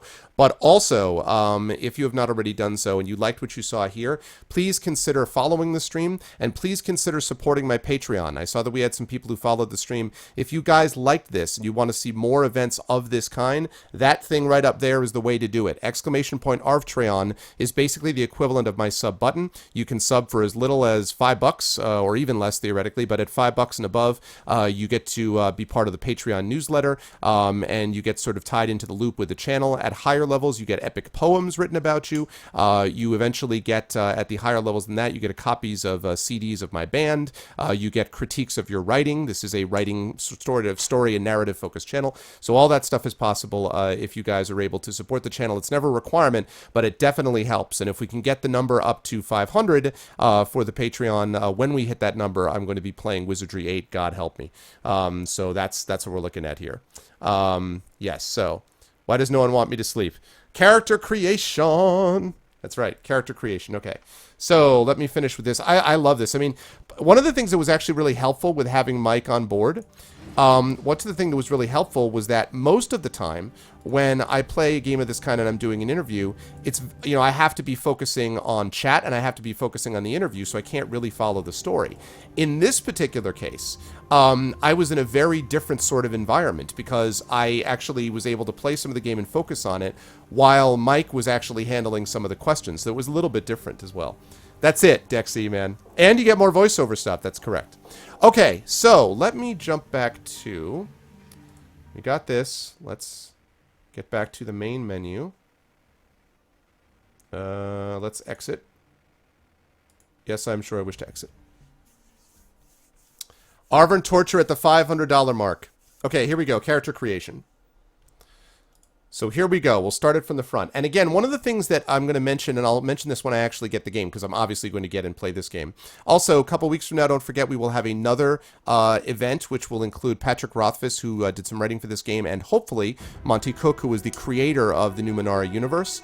But one thing I want to mention is you kind of just have to go with it, especially early on. This is a game that if you're looking for everything about reality in this game, you're not likely to get it. It's not that sort of a game. It's much more sort of a... it's weird. It feels weird. It's not, I think, incredibly weird, quite frankly. I don't think it's a staggeringly weird game, but it's a game that definitely I think can create this environment where you just sort of feel a little bit at sea, and you've just kind of got to go with that. Basically, you just kind of have to go with it ultimately. So, all right, here we go. Also, I realized that of course, my levels were pinned because, thanks, Skype. Oh, God, I hate that. All right, character creation. You don't have an extra copy for me this time? Sorry, I know, man. But magic is real. It's true.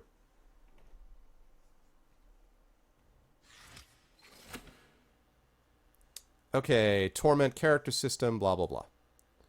I will be male. That's all you know, male. Your mind wakes in darkness. Here we go. Aching cold sets into an unfamiliar body. A distant howling surrounds.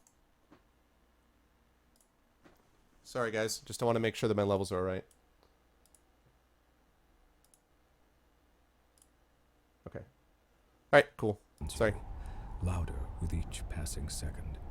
Insistent and invisible hands slap and tear at the membrane that protects you. Can you guys hear those voiceovers okay? I cut them down so that we weren't going to we made sure that we weren't going to cut over the interview guests, but can you guys hear this okay? The sound?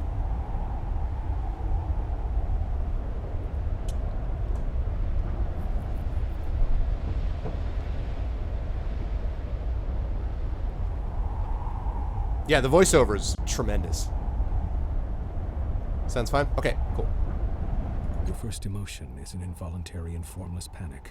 You feel you have forgotten something important. As if it once meant the world to you. But the details slip away as you grasp at them. You force your eyes open. Let's look around. A white-pink fleshy cocoon surrounds you. Even as you look, a minor rent in its side tears open, and the howling wind forces its way inside. Mm-hmm. The cocoon rips away, gone before you can grab it, spinning you into a dizzying tumble. You are falling, the world many kilometers beneath you. You catch a glimpse of a curved horizon, and also the ground beneath you that is approaching deceptively quickly. Above you, a small moon is slowly collapsing in upon itself. A corona of acid green and black energy playing around its edges. Awesome. A great way to start. The wind buffets you and burns your eyes. But you don't need to see the details of the faraway ground to know you're in serious trouble. You won't survive a fall from this stratospheric height. A part of your frantic mind babbles that technically you probably fell from a thermospheric height. You struggle to stay focused as the ground rushes toward you. Let's flatten out to catch the wind. Instinctively, you spread your arms and legs, and they respond sluggishly. You stop tumbling head over heels.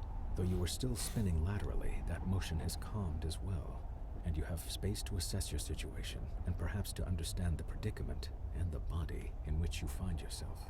Well, true, Corilla. Below you, you see a large landmass. A massive ocean dominates the rest of the visible globe, dotted here and there with island chains. Small moons, unusual structures, and strange machines rush past you in glittering profusion as you plummet toward the ground. And see, every choice that you make along this line has an effect on what ultimately happens at the end of this and sets you up for the actual character creation to come. So, sort of this... The way you answer this defines a little bit of what your character would be. So, I will study the world. Now you see that this appears to be a huge megacontinent, the only land of any size, on this side of the world at least. Great inland seas and lakes dot the land, and curiously, regular mountain ranges march up and down and across. You are falling toward what looks to be a great bay, a sprawling city perched on its shore just to the north. I'm sprawling towards the dock of the bay. Further to the north and east, you see a broad plain scattered with curious structures, visible even from this height. The northeastern portion of this land looks to be a desert, a strange blue dot like an eye in its exact center. It seems to hold a city in its watery grasp. To its west is a ring of huge mountains, surmounted by enormous carved peaks spewing magma into a central catch basin. What concerns you most right now is the bay below you. It's coming at you quickly. Good hot magma. Try to slow the descent even more. You've reached a velocity that could, without irony, best be named terminal. You spread your arms and legs and try to catch a draft, and it looks like you'll hit the bay that's rushing toward you, unless you hit the building in its littered waters. A strange web of colors surrounds you, thrown by a figure standing on the balcony of the structure, but it is effective only at slowing your fall. You strike the building hard enough to crack its crystalline structure, and you hear one of the engines that supports it protest and howl, and the agony of the crash overcomes you, and then darkness.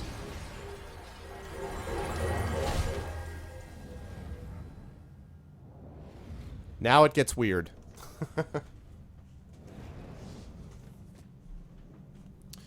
You fell. You remember falling toward the curve of the world. The ground leapt up to claim you. Impact. You should be dead. If so, this is a strange death. There is no peace here, and your mind aches, struggling to form simple thoughts. This doesn't seem like death, nor like any kind of life you recognize.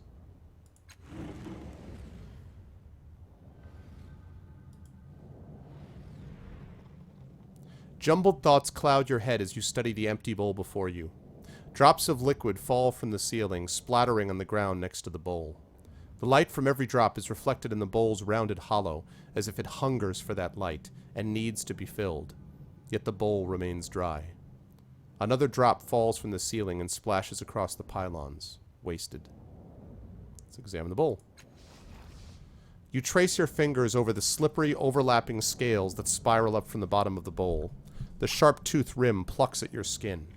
It's going to be tricky to move this bowl without slicing your fingers on the edge. You might have to put some effort into it. Reflected light streaks across the surface of the bowl as another droplet falls from the ceiling. Okay, let's examine the bowl again. The slick, overlapping scales have sharp, hungry eyes that nip at your flesh. Oh, sorry, hungry edges that nip at your flesh. Each shining drop of light from the unseen ceiling seems to linger in the bowl's polished depths. Okay, so now's where you get to this part. So you've got, I know, right, Div? So now you've got three things. You've got might, speed, and intellect, are basically your stat pools, okay? And as you start out, you've got 9 points in each. Whenever you try to do something with one of those stat pools, you can adjust the difficulty of the task by spending points from your stat pool, and it stays that way until you're able to rest and recover some of those stats. So, yeah, exactly. Hungry eyes. So, I'm going to try might. So carefully move the bowl beneath the liquid. So now you see, right now it's challenging, and it wouldn't use any points. If I use a little higher level of effort, it goes down to moderate, and it uses 2 points of my might stat pool. So I'm going to do that. Success. You carefully take hold of the bowl, avoiding the teeth on the serrated rim. With a deep breath, you move it over the glowing pool of fallen light.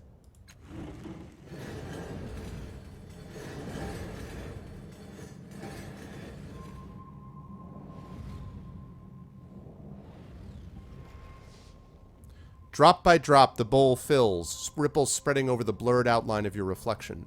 A pale blue luminescence stretches into the corners of the room. A clear radiance spills across the segmented floor, washing away the nearest shadows and pouring into your mind, melting the ragged edges of your fragmented thoughts. You are not whole, not yet, but you have begun to heal from the damage done in your long fall. A voice calls out from somewhere high above, beyond the reaches of the spreading light. I know, right, Satobo? It does look like that, right? Hello? Oh, Skist, you're dead, aren't you? No, that can't be right. Can you hear me? Thank you for the follow, GTNO. Welcome to the Arvanauts. Let's see. I can hear you. I can't hear anything. Are you even there? Well, if you can hear me, it means you're still alive. But you'd already know that, wouldn't you? Look, I'm just going to assume we're both alive and want to stay that way, all right? So here's what you have to do. I can't get to you, so you need to build a way up to me. I don't know how you're going to do that. I mean, this is your mind. It's not like I have a map. See, this is all taking place in his mind. You wait for Jeff Bridges to show up. So Jedi, if you start hearing da da da da da da da da da, we're in trouble, right? Ah, this is your mind. I bet your memories are down there. Find them, and you'll repair the path up to where I am. Are you there? Talking to myself here. I'm here. Come on, do it. Do it. I'm here. Did you say something? Was that even you? I can't tell. It doesn't matter. Just build a path up. Then we can face this mess together, and you won't be alone. I won't be alone. End of line. The voice fades until it passes into inaudibility. Blank, oppressive silence falls, split only by the soft hum of new pylons rising from the depths. We require additional pylons.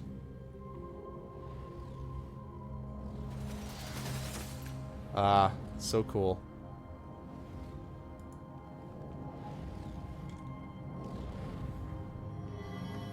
Thank you, Classicor. Thanks for stopping by, man. I appreciate it. And by Classicor, the books will be on their way very shortly. I apologize. I have not been able to mail the books yet. I've been absolutely overwhelmed with work, but I'm going to be mailing them on Monday of next week. I've already got it set up, and they're already ready to go. So I apologize for the delay, but they will be sent to you shortly, since Classicor is our Arvanaut idol, as you guys know. So, all right.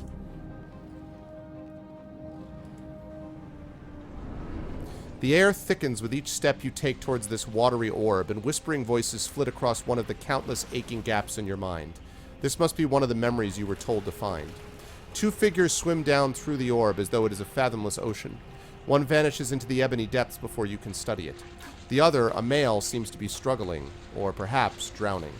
You realize that, like the swimmer, you cannot breathe. So this is an example of it, right? You have two choices. You can either tear the orb open, or you can rescue the swimmer before he drowns. I want to construct a more speed-based character, and so rescuing the swimmer. And we're going to make this, I really want to save him, so I'm going to make it easy. What? Failure? Now, you notice that when I did that, by the way, when I chose speed over might, even though I failed, got XCOM'd, even though I failed, my pleasure, Ataxaru, my absolute pleasure. Even though I failed, I gained 2 points to my speed pool because I was choosing, in this character creation method, to use speed over might. So, I now have 11 points in my speed pool. The swimmer evades your questing hand with a languid kick, then seizes your wrist and yanks you painfully through the surface of the orb. As he does, you feel faster. Something about this place causes even your smallest choices to shape who you are. As you plunge into the water, a memory floods your mind. Took 1 damage to might pool.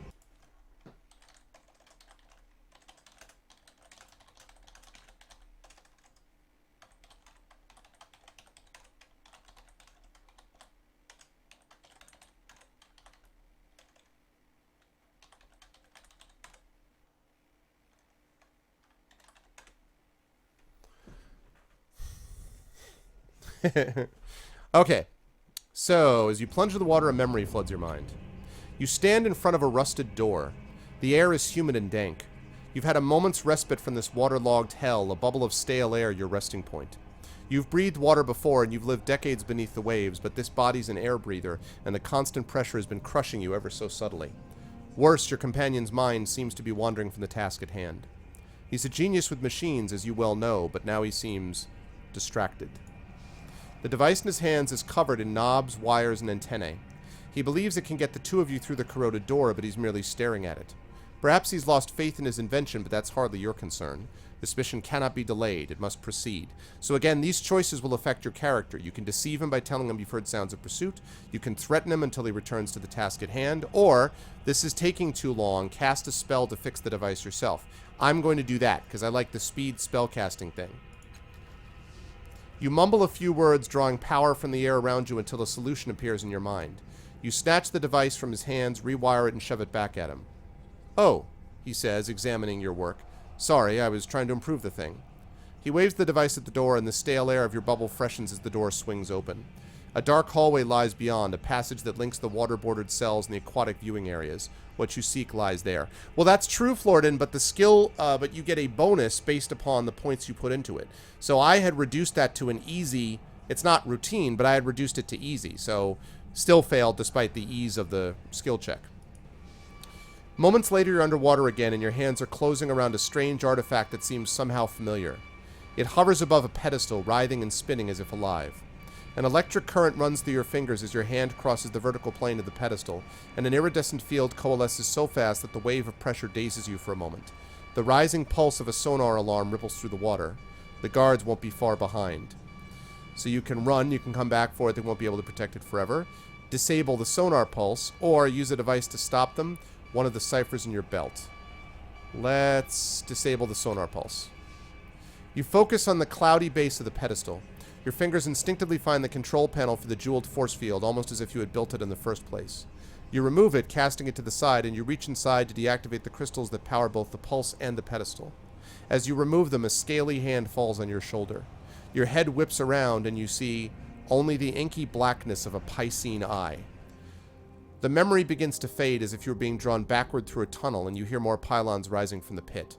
Something is wrong. The events within the orb have settled into that gap in your mind, but the edges of it are rough, as though the memory itself is not truly yours. There's something else, a gust of sour air pulling at you like a predator inhaling the scent of its prey at the far end of a dark, whispering field.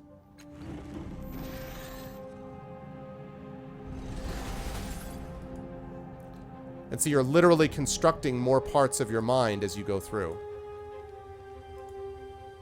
Mirror looks strange, as though what you see in it is real and you're the reflection. Countless scratches and wounds mar the surface of this door. Someone made a great effort to get inside to no avail. The light around the door's frame dims and flares like a roaring fire in a high wind. No sign or symbol tells you what might be behind this enormous door. A dull chill radiates from its bronzed, segmented surface, and the thick metal wheel seems frozen into place. More pylons. The orb, this memory, resembles an eye or masked face. It turns to face you with cold disdain.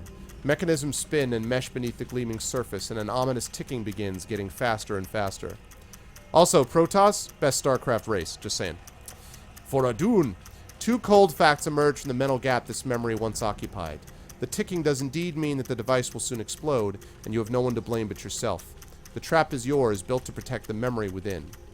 So, work swiftly to disable the trap before it explodes. Try to remember how to open the device. Perhaps that will disarm the trap as well. I'm all about that intellect and speed, man. And we're going to make this an easy task. Permanently gain 2 intellect pools. So now I've got 11 speed and 11 intellect. You focus, success. You focus, shutting out the racing ticks of the device, and see hands reaching out, gently cupping the sides of the orb like an upturned face. You feel the connections in your mind increasing, strengthening. What's up, Desisi? I would not say that this is a text-based game, but I would say that it relies very heavily on reading and text. There's a lot of words, as they were saying. I wouldn't say that it's text-based, though, in the context of, like, the fighting fantasy games that I play through on my channel are definitely text-based. This has a lot of reading associated with it. I wouldn't call it text-based, but it's a lot of story and narrative. So, You touch the orb in the same way, and the mechanisms within grow still as the warmth of the memory races up your arms and into your mind. You stand beside a woman on a verdant crag.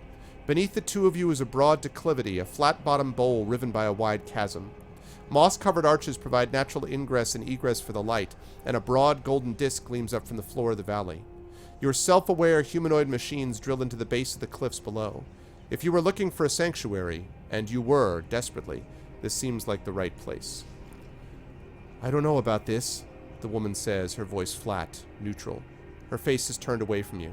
Thank you, yeah, Mosky Bear, I agree with you. What makes this place any more secure than the other ones we found? Draw her attention to the hidden details your more experienced eye can clearly see. Use your charm to persuade her of the merits of the site and to remind her of the time constraints. Convince her with the wisdom of your superior intellect. Charm, baby! A cloud passes over the sun as you engage her in spirited, friendly debate. After a few minutes, she laughs, raising her hands in mock surrender. Stop, stop! Your servitors are down there. You've already chosen this as the site, haven't you? She waits for your affirmation and says, All right, I'm convinced. The two of you, too young, too dumb to recognize text-based game. The two of you sketch your plans for the sanctuary, drawing schematics and architectural diagrams. Then you descend into the valley to examine the open ground. The woman suggests having one of the servitors build a shelter for your time here. You try to draw one of the constructs away from its task, but it doesn't respond to your voice. When you lay a hand on its shoulder to reinforce your command, it whirls and strikes you across the face with inhuman speed. It turns back to its task, ignoring you. Your companion helps you rise, laughter in her eyes. It seems your construct has other ideas. What's the matter with it? Use the Numenera instructed into the construct's body to overwhelm the behavior malfunction, examine the construct for mechanical faults, or look for a deeper solution. Perhaps it's an effect of the mystic metals nearby. Deeper, baby!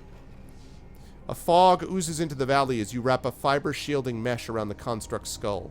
The mesh powers up, protecting the construct's mind from any transdimensional emissions that might be in the area. Taking a deep breath, you repeat your command. Acknowledged.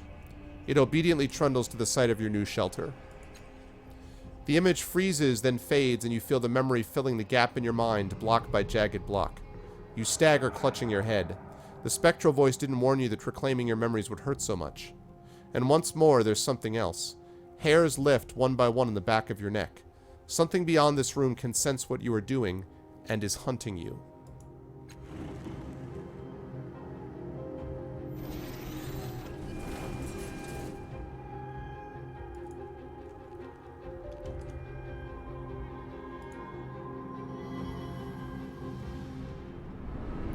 Your fingers are twitching. Your mind races. Each blink sends branching streams of white fire across the inside of your eyelids. You can't deny it. You feel stronger and sharper, more whole, than when you landed here. Captive light swirls mockingly beneath the thick surface of the orb before you, obscuring shadows, memories behind it. You will need to claim them somehow if you were to be free of this place and find your companion.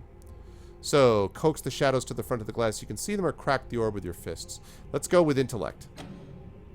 And let's make it an easy one. Failure.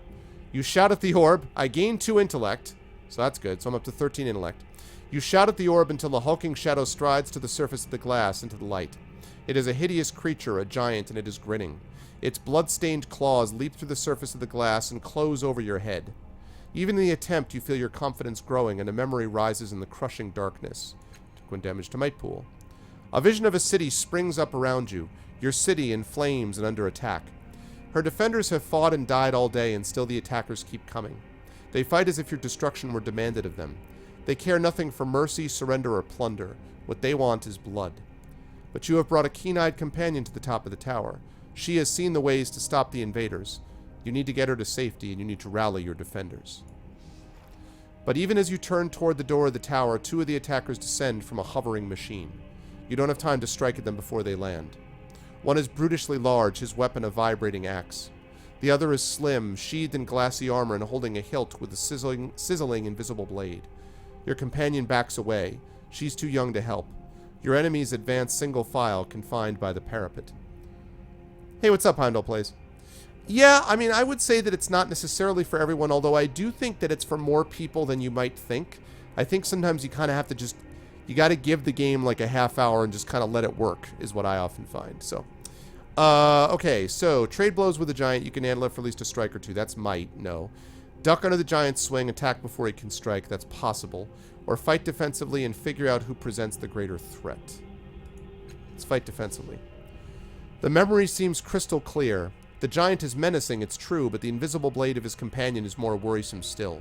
The energy field that flickers and wavers around it suggests that she can carve matter at the molecular level, tearing pieces of her target into nothingness. If you're to save yourself, your best bet is to tackle her first. She's stuck behind the giant, waiting her turn to attack you, unable to bring her weapon to bear until he's out of the way. But it's clear that she expects him to handle you, and her eyes rove behind you, her focus on your ward. She's certainly not expecting you to dive between the giant's legs and come up inside her guard. She can't bring her blade to bear in time, and you drive your dagger up under her chin. You catch her before her deadly blade drops onto you and spin her around. The weapon slashes into the giant, and he topples, bisected. The immediate threat ended, you focus on finding a way back to your allies. You open the tower door and rush down the stairs. The door at the base of the stairs is slightly cracked, opening just a bit into the hall, and you hear more of the enemy soldiers beyond. Hurl yourself against the door, knock to the ground, crack the door open to sneak past them, or charge through them, counting on your defenses to protect you. You're going to go with crack it open and sneak. You press yourself against the gleaming door, easing it open, and your breath catches in your throat as it squeaks quietly, the sound like a bell in your memory. You pause, but the soldiers in the hall continue to talk. You push again, squeeze yourself through the narrow opening, and creep down the blood-stained hall. The memory begins to fade, and you find yourself back in your own body. Your temples throb with the racing force of your heartbeat, and the reclaimed memories blaze within you like a bonfire on a mountain peak, visible to every predator for kilometers around. A tremor rocks the floor beneath you as though a massive fist has struck the room itself. Swaying on your feet, you see frantic movement within the borders of a mirror at the edge of the room. Yeah, vote 3. Exactly, Elias.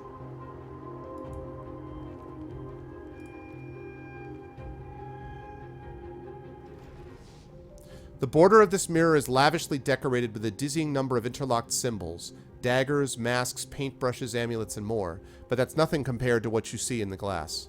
You see a vast crowd of people, exact doppelgangers of you, shoving, arguing with, and fighting each other. Most are drab imitations of you, but a precious few are vivid and pull at your attention. Each of them bears an intricate pentagonal tattoo on their head. Oh, nice to see. Cool. Awesome. Classicor is good people. We're happy to have him here. Our current reigning Arvanaut idol. In their eyes, their actions, you see the memories you discovered within the orbs and the choices you made, shining like distant stars. Your hand twitches at your side, and though some of the bright doppelgangers ignore you, thank you, Heimdall, that's very kind of you, an even smaller number immediately turn to you, waiting for you to choose them and learn what you might become. A rumble shakes the room, and a slow vibration spreads from the darkness below, rippling towards the ceiling. So, I can point to the doppelganger with the clever eyes, I can point to the doppelganger with the mystical symbol on its brow, or the slick doppelganger that's smooth talking to the others. Now, this part is cool, because each one of these shows you more about that. One of the frustrations I sometimes have with BioWare options is that the thing that it shows you is not even remotely what you actually say. You know what I mean? So this gives you a chance to get more. So, point at the doppelganger with the clever eyes. The doppelganger makes its way over to you. It's about to speak when a thuggish figure charges out of the crowd and shakes his knife in the doppelganger's face. Speaking in your voice, the doppelganger raises a calming hand, appealing to the thug's better nature with a combination of disarming wit and outright lies. Scowling, the thug lowers his knife and apologizes to the doppelganger for the trouble. Now, do you guys notice each one of these doppelgangers, each one of these doppelgangers is representative of the choices that you made in those first set of things that we just went through. So each one of them, I'm now choosing between a combination of like clever and intellectual, clever and mighty, and that kind of thing. So that's one. So, and then it says, the doppelganger turns to you waiting for your decision. Yes, that's who I am, or I want to consider the other choices. So, right now, this is about disarming wit, outright lies. Not bad. Then let's take a look at the mystical symbol on its brow. The doppelganger shoulders its way through the crowd, casually donning an 8-fingered glove. Then it digs its fingers into the glass between you. With a grunt, it tears a hole in the surface shaped like a pointed ear. Carefully, the doppelganger speaks an unfamiliar word into the ear, and the ground itself seems to turn, as if you're standing inside the door the doppelganger has just opened. When you look around, the hole has disappeared, and nothing has changed. Or has it? The doppelganger plucks the 8-fingered glove from its hand, waits for decision. Alright, and then I want to choose the other one also, and see what the other one is. The smooth talker. With a roguish grin, the doppelganger drops a few pilfered coins and makes it way over to you, slipping a dagger from a hidden sheath on its wrist. It flicks the dagger high into the air. Winking at you, it catches the weapon by the blade between its thumb and forefinger and whips it at your head. You nearly duck before realizing the dagger is still in its hand. At your reaction, the doppelganger apologizes so smoothly, you forget you were even mad. Spins the dagger back into its sheath. I like that. I think I'm going to go with Clever Eyes guy. Let's do it. That's who I am. There it is. Gain descriptor, clever. Your decision rings out into the cavernous room, awaking and unlocking vast mechanisms behind the walls. Suddenly, a grotesque noise rings through your shared worlds like a bell if bells could rot. This place, your mind, is under attack. The remaining doppelgangers scatter for the edges of the mirror and vanish. Untroubled, your chosen identity steps out of the ripping glass and into you, filling you, making you whole. So 4 might, 2 speed, 4 intellect. So see, strong on the intellect and a little bit on the speed. The mirror fades, leaving a dark, open doorway. You take a deep breath and step through. Yeah, it's really cool stuff to see. It's hard to sort of compare it to anything else, but it's fun. I feel like there's elements of this that remind me of Pillars of Eternity, but Pillars of Eternity is much more straight ahead, which is fine. I actually generally like straight ahead fantasy probably the most, but a game like this is just sort of its own thing, like on the side, that I really like. So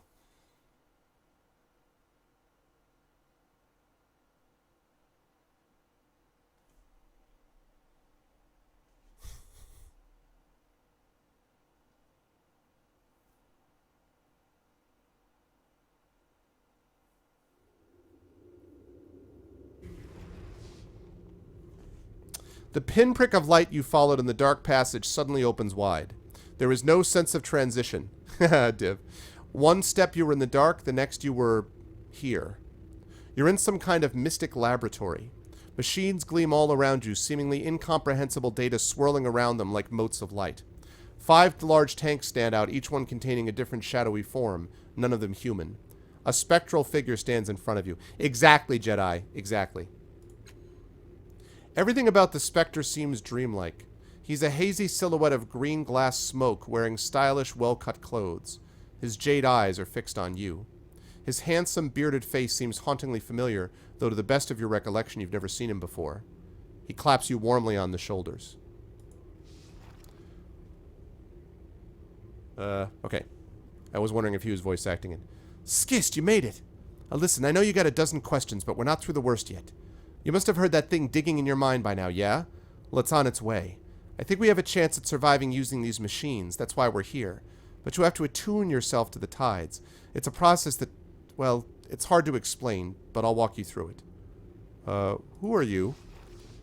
You might call me a composite. Like a mishmash of your thoughts and memories and everything. I remember some things you don't, just like you know some things I don't remember. You made me when you hit the ground. Of course, you didn't mean to make me, but here I am. Earlier, did you say we were in my mind? I don't know what else to call it. This isn't the real world, obviously, but everything you do here seems to change things. I think you can change the real world too, but you'll have to get there to find out. So am I dead? If you were dead, we wouldn't be talking, right? Your body's out in the real world, knitting itself together. I hope. But if you don't finish this attunement process soon, then yes, we'll be dead. What's after us? The fall didn't kill you, right? But there's something else after us, something way more deadly than a high-velocity fall to the ground, if you can believe that. You have to wake up so we can stop it, or at least get away from it. Alright, so how do I get attuned? You see all those tanks in here? Each one's got a creature in it that's attuned to one of the tides. You need to attune to them, and that'll attune you to each tide. I tried it myself when I was waiting for you, but I couldn't do anything except watch them. I suppose that means this is your show. They're in stasis in kind of a temporal loop. I think all you need to do is join them, hook your mind up with theirs, and make a decision for them that ends the loop. You should do what you want, by the way, not what they want. That's the whole point of this thing, to define you. So you see, the character creation's not even done yet. Now it's going to further shade your character creation based on this. Let's see. What are the tides? That's a jar of memory ants you're opening there. The tides are a force, all right? Like gravity or magnetism or something, except they respond to people's actions. There are 5 of them, just like the 5 creatures here. Let's see. There's the blue tide, that's about reason and wisdom and stuff. Red responds to passion and action. Indigo, that's about community and the greater good. And then gold is like an individual good, like compassion and sacrifice. There was one more. Silver. That one's about admiration and power, changing the world. Look, you don't need to know all this to make it work. Just do what comes naturally and you'll be fine. We'll be fine. Alright, I'm ready. Great. Let's do this. Do do do do do do do do do do do do do do do.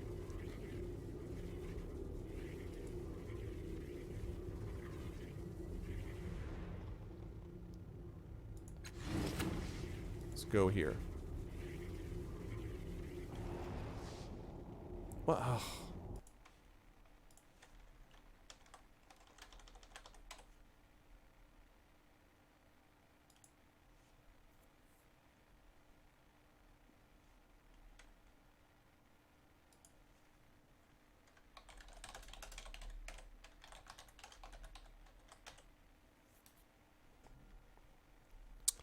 Twitch being Twitch.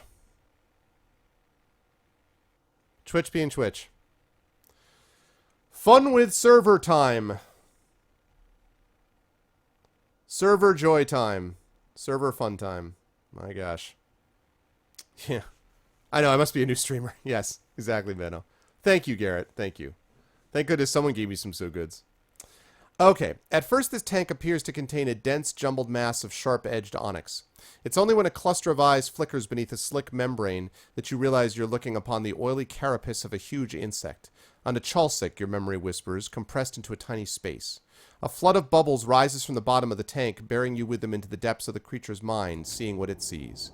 Your young host clutches a steaming haunch of meat and crouches with the other hunters, shivering with outrage. Like the rest of the tribe, she is starving, and the pack elder does not care. Flexing scarred talons, the elder unfolds above them and demands that its hunters turn over all their kills, again, to honor him. Your host makes a sound like grinding glass at the back of her throat. The pack will not turn on its elder unless someone rises first. Her legs flex beneath her. What will you do?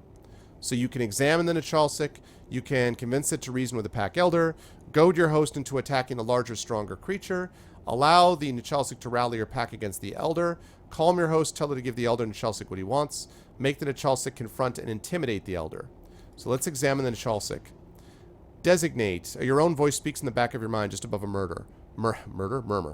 Designate Nachalsik. Intelligent insectoids with a strong affinity for the indigo tide. This creature does not merely place its society above its own well-being. It places the collective above the well-being of every Nachalsik. Any number might be sacrificed to overcome an existential threat to the group. Only elder Nachalsik are vulnerable to self-indulgent pride. Alright, it's about the collective. So, reason! The hunter's outrage melts into a calm serenity that fills her language ducts and billows from her pheromonal slits. She rises from her servile crouch, speaking with a mixture of sense and claw gestures. The elder's pride falters and he focuses on the pack. He sees the unhealed rifts in their graying carapaces, their chipped claws. Tangible clouds of shame radiate from his powerful frame as he leans down to return his hunter's kills. You feel the tides embrace and flow through you.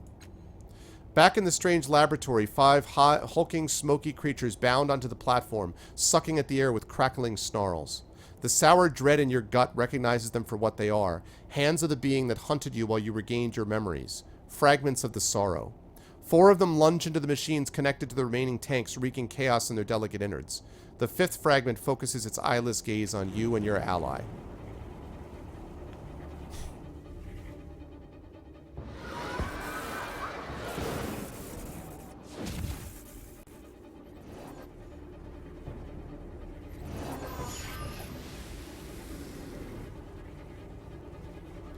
They're just fragments. We've got to get them out of those control panels before we can attune.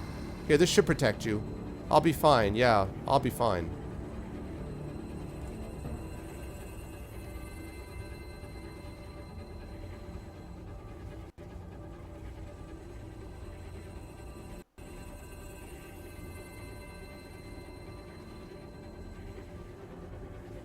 Build's a little slow at this part, but that's, again, early build, so for the most part, it's running pretty well. Come on.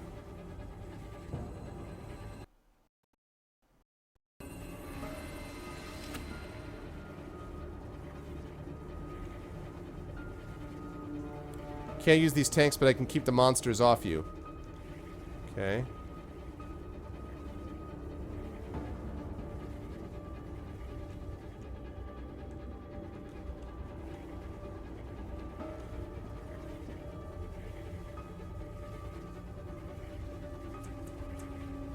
Okay, let's see. Spectre's mark. Oh, this is the Spectre. Okay. What do we got here? So, I'm going to use the Spectre to try to block him off.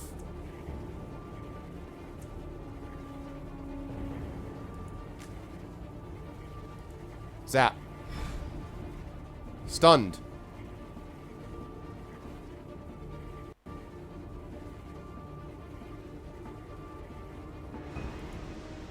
Okay. Now, the last cast-off. It's the final cast-off. I gotta get here first. So I can get this guy out of the tank. Fragment of the Sorrow has infested this machine. A tangible wave of fury pours from the tangled cables leading to the nearby tank. Seems to cause distress to the creature within. Tangle the cables by pulling them straight. And I'm gonna make this easy. Critical success. Fate. There you go. I like fate. That works through this Heimdall. The cables do not pull easily. The malignant tension spiraling through the cables fights for every millimeter, coiling and straining against any effort to untangle them. Finally, the cables lie unbent in the ground, and the creature's struggles ease as it returns to peaceful slumber. The creature is ready to be connected with now. The sorrow fragment that was infesting this device takes form with a sizzling growl. So I got the tidal capacitor.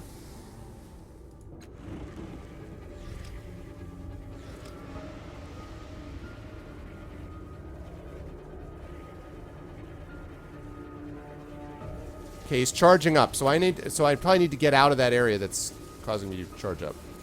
Let's see.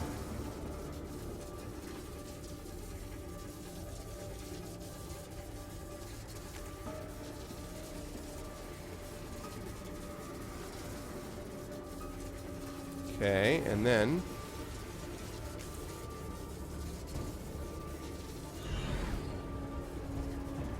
he's stunned. So much for your charge business. Now I can attune right now with this. This tank contains a humanoid with a skull-like head. A name arises from your inherited memories. This is a Nevigin, a creature of relentless, overpowering curiosity. Unaware of the sorrow fragments roaming the platforms, it speaks to itself in a grinding whisper, in a language you don't understand. Tendrils of luminescent data snake from the tank and stream into your temples. The room fades in flaring stripes as you enter the mind of the creature in this tank and see what it sees. The Nevigin is in a dark cave, listening intently to a stone head embedded in the wall before it. Need some echo for this. I destroyed ancient Cura, the head murmurs. I sought words of destruction sealed in a forbidden tome. I could not help it. But once known, the words spoke themselves to the 8 rulers of Cura, turning them on each other. Great Cura melted like wax in the wars that followed, but I, imprisoned, could not burn with it. Even now, the words wish to be spoken. The Nevigin leans forward hungrily.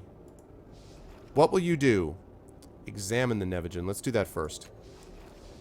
Designate Nevigin. Biomechanical organism with a strong affinity for the blue tide. Despite its insatiable curiosity, the Nevigin displays an uncanny calm and serenity. It will exchange knowledge for new ciphers or artifacts to examine, but without any indication of greeds or goal. They seem single-minded, but so at peace with their pursuits that failure never angers them. Okay, so let's see. Indulge the Nevigin's curiosity, allow it to learn everything it can. Force the Nevigin to kill the buried scholar for what it did. Instruct the Nevigin to silence the scholar to keep the words from being spoken again. Encourage the Nevigin to free the scholar from his prison. He's only a knowledge seeker. Urge the Nevigin to learn the words so it can use their power over others.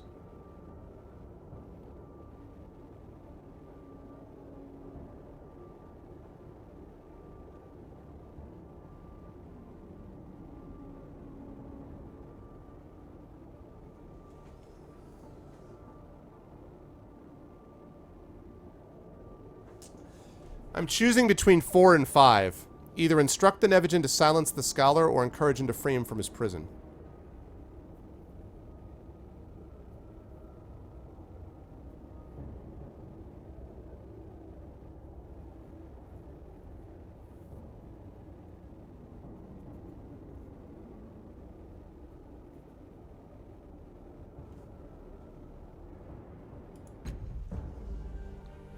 Excited by the strange idea it's had, the Nevagen uses its sturdy claws to pull down the wall, holding the scholar stone by stone. The countless outraged dead of ancient Cura awaken behind the wall, screaming the 8 words that were their downfall. The last thing the Nevagen sees before the cave collapses is the weeping scholar, stumbling toward it with open arms. Warmth spreads through you, aligning tidal channels in your mind. What's up, Iceman? Good to see you. Wow. You lean against a tank to catch your breath, eyeing the remaining creatures in the tanks. You will need to be swift to avoid the sorrow fragments hunting for you. Okay, now he goes. He's charging up. He's still stunned. Okay. Spectre's turn. Let's move you up. I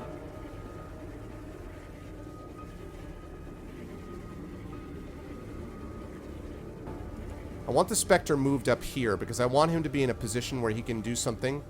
Let's see. Oh, he can't. Shoot. That's the best he can do.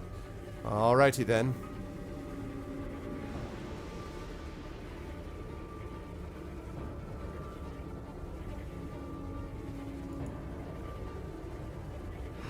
Well.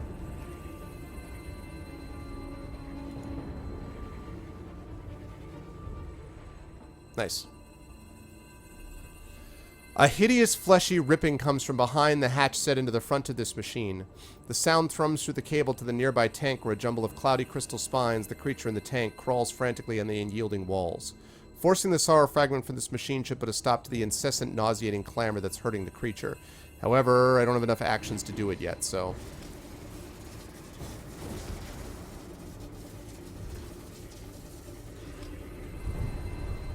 Ow. Get ready for it. Oh, he's charging up, huh? Okay, let's get... Can he do this?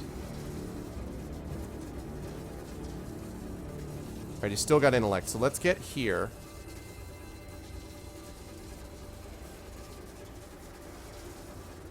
And then... Ah, already used. Damn it. Alright, I gotta interact and then get the hell out. A dodge.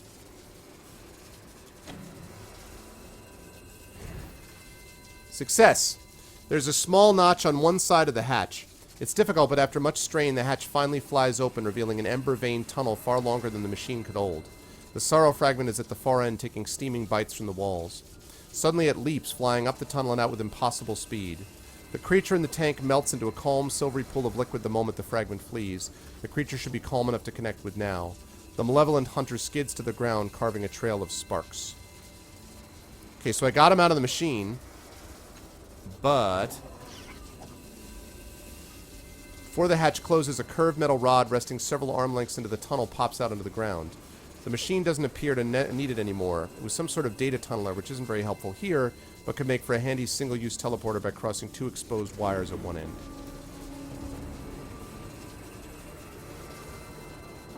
Okay, now I gotta get out of the charge-up area. Get out, get out, get out, get out! Made it. We got the SAR out of the machine and can tune to this creature. I know that, clown. I'm just getting out of the part before he blows up, dude.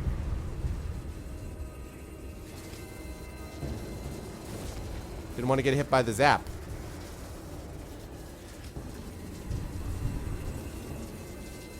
Charge up, right. Spectre, I need you.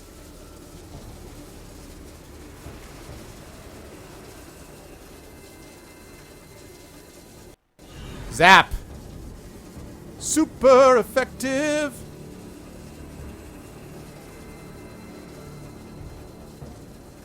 Okay. Now I gotta interact with this while they're stunned. This tank contains 2 crystal shards and a sparkling liquid. Memory stirs, pushing aside thoughts of pursuing beasts. You remember climbing a floating mountain of shining rock. Living crystalline formations wander the waste far below, their many legs tracing intricate patterns in the glittering sand. This being is one of those, a Quishamis. Its body is in liquid form, however. The shards, its heart and brain, begin vibrating together, filling your vision with what it sees. You sink into the simple, sea-like mind of the Quishamis as it roams the jagged wastes, feeling its raw and aching need to create and recreate. It moves by birthing new legs from the death of old ones. It traces glorious whorls in the glittering sand before erasing them with even more complicated designs. Then, chaos. A hunter's ballistic slug smashes through its brain. Thoughts becoming splinters, melting. You feel its dying wish to etch one last design on the sand beneath it. What will you do? Now let's examine it. Designate Quashamas. Living crystalline formations with a strong affinity for the red tide. These beings can shift between liquid and solid states seemingly at whim. They move over their native soil by constantly creating and destroying their bodies and leave complex spine-niche patterns in their wake. Let's see. So, make the Quashamas study the hunter to try to understand him. Allow the creature to finish its work before it dies. Encourage the Quashamas to warn the other creatures in the area that they're in danger. Force the creatures to forego its art in order to stop the hunter from killing other Quashamas. Inspire the Quashamas to etch its art on the hunter in revenge. Let's have him study him. The creature reluctantly turns its fading attention from the unmarked sand beneath it and draws ambient light through itself to focus on the being above. The Quashamas cannot make sense of what it sees, but you can. He is a blister-riddled human coughing wetly into his sleeve as he digs for the Quashama's valuable heart. The hunter who killed your host is dying himself. With the heart, perhaps he hopes to purchase a cure. You feel yourself melting into the channels carved by the tides. After returning to your own body, a dull heat settles in your gut, and an oily haze crowds your vision. You sense, no, you know, that the sorrow has focused its dire attention directly on you. The remainder of the sorrow fragments spill from the devices they were infesting and join the hunt. Alright, I got 2 more, I think. Actually, wait. How many more? 2 or 3 more.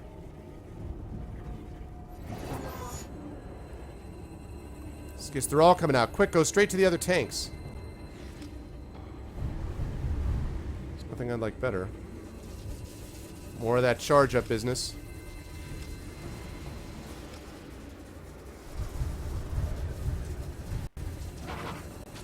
Ow. Those things are freaking terrifying, man. Okay, let's see. I could really use a, spectral blast here.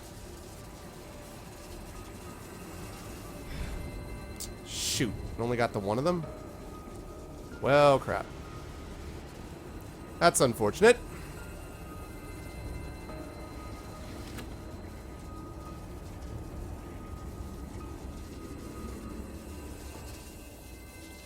The radiant humanoid within this tank, a fire white, your memory whispers, stands calf-deep in a pool of water, motionless. As near as you can tell, it's unconscious, but its eyes, slivers of even brighter light, are barely visible. They pulse once, and its mind unfurls before you like a cloud of flame, momentarily carrying you for the chamber and the creatures pursuing you. 2 gaunt, dehydrated fire whites trudge under an ember-flecked sky across a charred plain studded with the towering bones of monsters. In the shadow of a mountainous ribcage, the leading white stumbles to its knees, armed tendrils deliriously seeking water in the ash and dust. The other white, your host, is only slightly stronger, and wishes to give its power and life to the others so that it can reach the river a kilometer away. What will you do? Let's examine the fire white. Designate fire white. Humanoid beings composed of light with a strong affinity for the gold tide. They're so different from organic creatures they don't recognize us as life forms. Among their own, they give freely. A dying white will receive the last drops of water, which they catalyze for energy from a healthier one, even if it puts the giver in danger. Let's see. Convince the white to wound, not sacrifice itself, to give both a chance at survival. Sacrifice is required, the white knows, but perhaps mutual survival is possible at a cost. It coils it flaming, that's the first mistake I've seen. Its flaming tendrils around its opposing limb and tears it free with a crump. With a thought, it reduces the arm to a column of swarming sparks and channels them into the fallen body of its companion. After a moment, the other white rises and they continue their journey across the charred plain. Heat envelops you, aligning you to the tides. Lean against a tank to catch your breath, eyeing the remaining creatures in the tank, blah blah blah.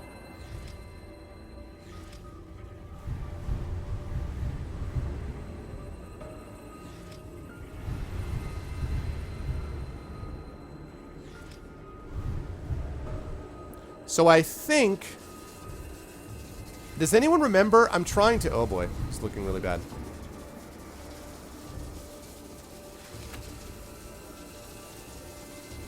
Gosh, I could get them all in a blast. Actually, wait.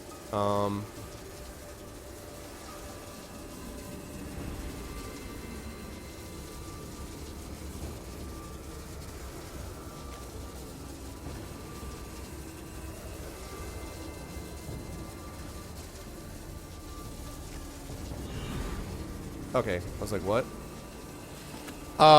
How many, I think I did, okay, I attuned myself to this one. I think I did this one also, didn't I?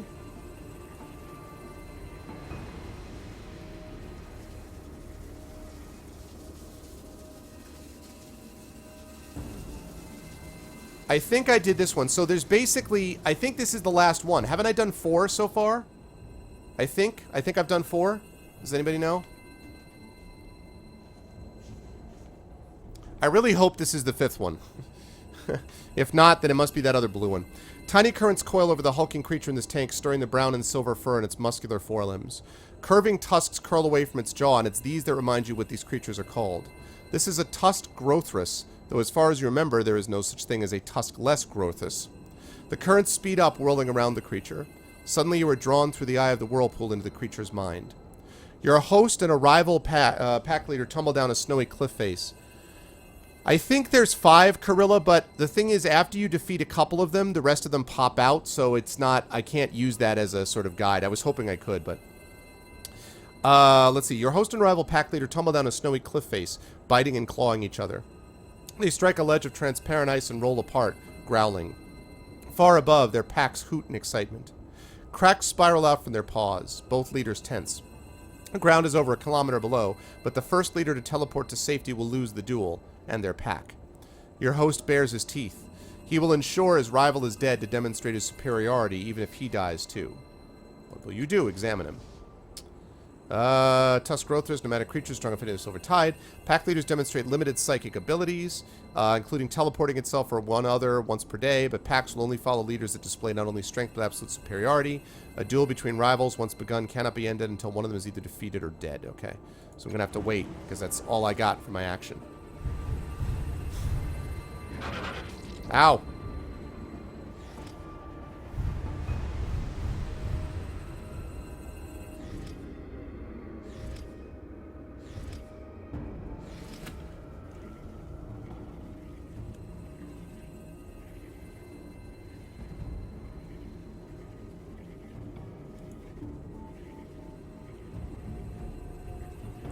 What's up, Rogan? Oh, sorry, man. Yeah. Fortunately. Unfortunately.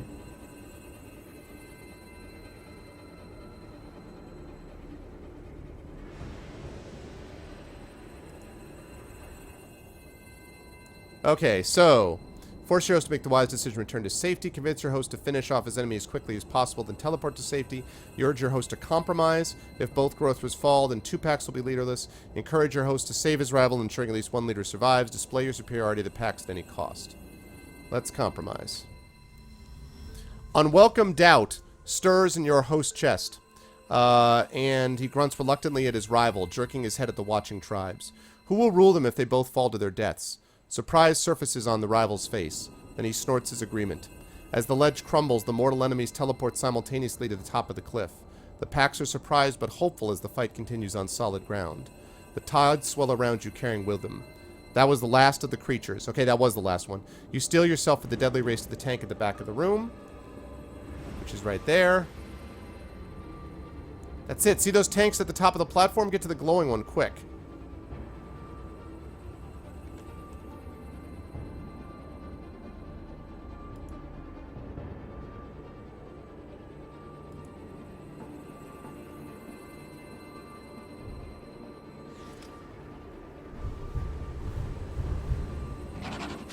Ow. He's charging up.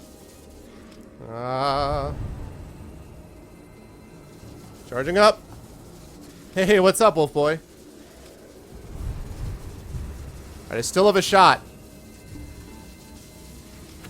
Spectre's turn. Okay.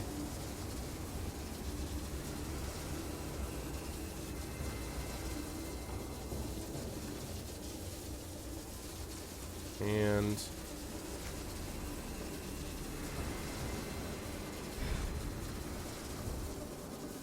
stunned. Alright. Here we go. Place your hand on the surface of the tank.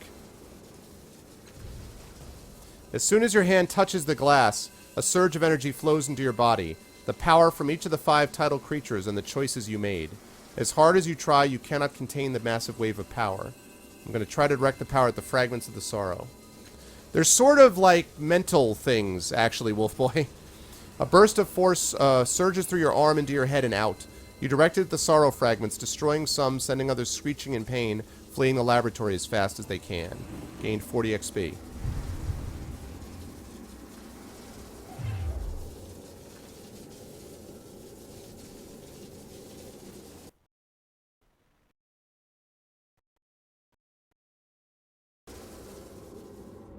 Early build. More and more waves flow through you, overwhelming you. Then the tides turn. The energy is no longer pushing, but pulling. It draws you inexorably toward the chamber. Then somehow it yanks you through the glass, filtering your essence like a psychic sieve. A blinding light shines at the end like a tunnel, and then... So you think character creation's almost done, but it's not quite. Not quite. Not quite.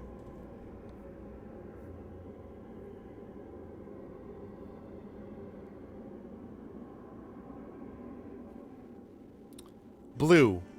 Once you had 24 words for all its hues and shades, metaphors to glaives' capes and courtesans' eyes.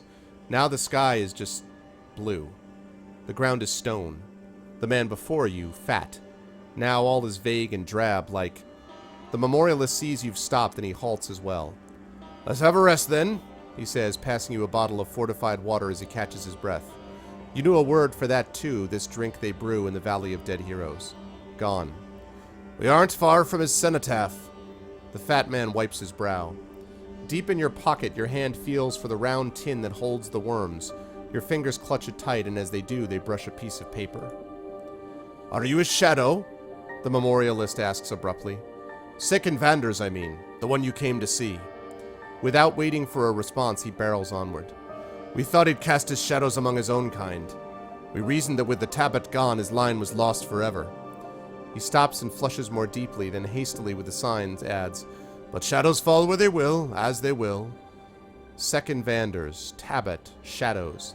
They flit around the edges of your mind, escaping your grasp. But the worms, they are well within reach. "Shall we continue, Pilgrim?" the memorialist asks to break the silence. "One more short hike will do it." Your body is ready, but your mind is not. Second Vanders, shadows, Tablet? Actually, yeah. The memorialist regards you skeptically as if he expects to be the butt of a joke. As he looks in your eyes, however, he softens. "We live in a world of darkness, Pilgrim, and each of us is just a shadow of one of the great heroes buried here in this valley. But there's a light that shines behind the world. To know it, we shadows must measure ourselves against the heroes who cast us, and thus learn the light that lives beyond." He takes a swig from the canteen. "I thought you set out on this pilgrimage to visit the tomb of Second Vanders because you were his shadow, that you wanted to stand before him and find enlightenment. Am I wrong? Are you his shadow or not?" "Yeah, I believe it can be, Uncle Elias." "What's up, Fire Snake?" "Yeah, sadly so. Yeah, I'm afraid so."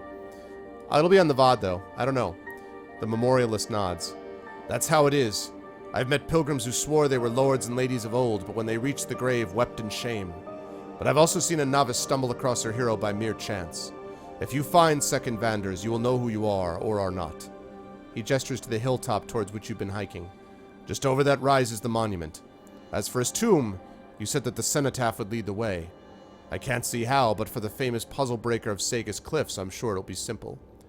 Your mind might still be clouded, but at least now the form of things has become clearer. See, the last time that I did this, by the way, this is not the actual choose-your-own-adventure I had. I had a different one. So I must have done something slightly different with creation this time around. Let's examine the paper in your pocket. You slip the crisp, neatly folded sheet from your pocket and carefully open it. "I will want the worms, but I will be strong. I will wonder what I have lost, but they will only rob me further. I will endure, and I will build the tower of my intellect anew. Second Vanders will furnish the material. The mind link, not the worms, will be my tool." The mind link. A dead-eyed trader from Harif sold it for the last of your once great heap of prizes and bounties. Now it's slung from your belt, a hideous mask with a synth tube hanging off it like some Satoshi tentacle. Alright, what's up with the tin? Tin is old and unremarkable, scuffed and dented but sturdy enough. It opens easily. Inside is a clump of bristly worms, blind and thin, barely moving. Your fingers itch and tremble. Your nostrils flare. You no longer know their name, but you know exactly how to use them. Careful not to spill the precious contents, you close the tin and slide it back into your pocket. Snort a worm? Good God, man. Let's go. I want to see the cenotaph. As you follow the memorialist up the crumbling path, he carries on about a time when all the roads in the valley were as well paved as the streets of Sagas Cliffs. Then, reaching the hill crest, he falls into reverential silence. When you catch up, you see the sight that awed him even for the 1000th time, a clutch of exquisite monuments ranging from vast to miniature, from abstract to eerily lifelike. The memorialist points to one of them, a many-sided slab of black stone, and gestures for you to follow. This must be the cenotaph of Saken Vander's Tabat General and would-be world conqueror. Up close, the cenotaph is not so remarkable. Its faces are adorned with gruesome, stylized reliefs depicting the Tabat and their Dracolith mounts trampling the corpses of their foes. Neat geometric glyphs encircle the panels. Like the images themselves, they are embossed rather than engraved. The memorialist clears his throat. Of course, Saken Vander's isn't here. Like the other heroes, his body's in one of the cells in the catacombs beneath us. He nods at the monument. This is its own sort of shadow. All memorials are. As your guide mumbles something about the difference between expression, impression, and reality, your attention returns to the cenotaph itself. Let's examine the images. No doubt some historian could tell the tale behind each panel. What doomed race the Tabat annihilated here, what grand battle was waged there. But to you, they're just an ugly blur that tugs at shameful memories without ever quite dragging them to the surface. This is not the knowledge you came for. On one side of the cenotaph, there's something else. An obscene picture, crudely etched rather than raised. Its edges scorched black. The memorialist clears his throat awkwardly. A graffito from just after the Tabat were beaten, carved with a plasma torch by a bitter nano. He coughs again.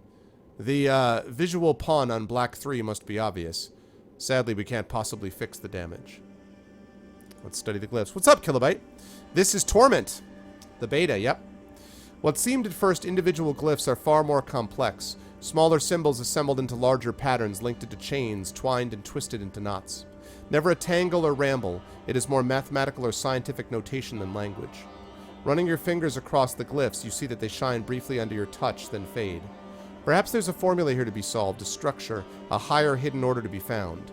Perhaps here you could catch glimpses of the Tabat's military mastery. But the sieve of your mind holds nothing, and any secrets slip right through. As you struggle to decipher the symbols, the memorialist hurries over.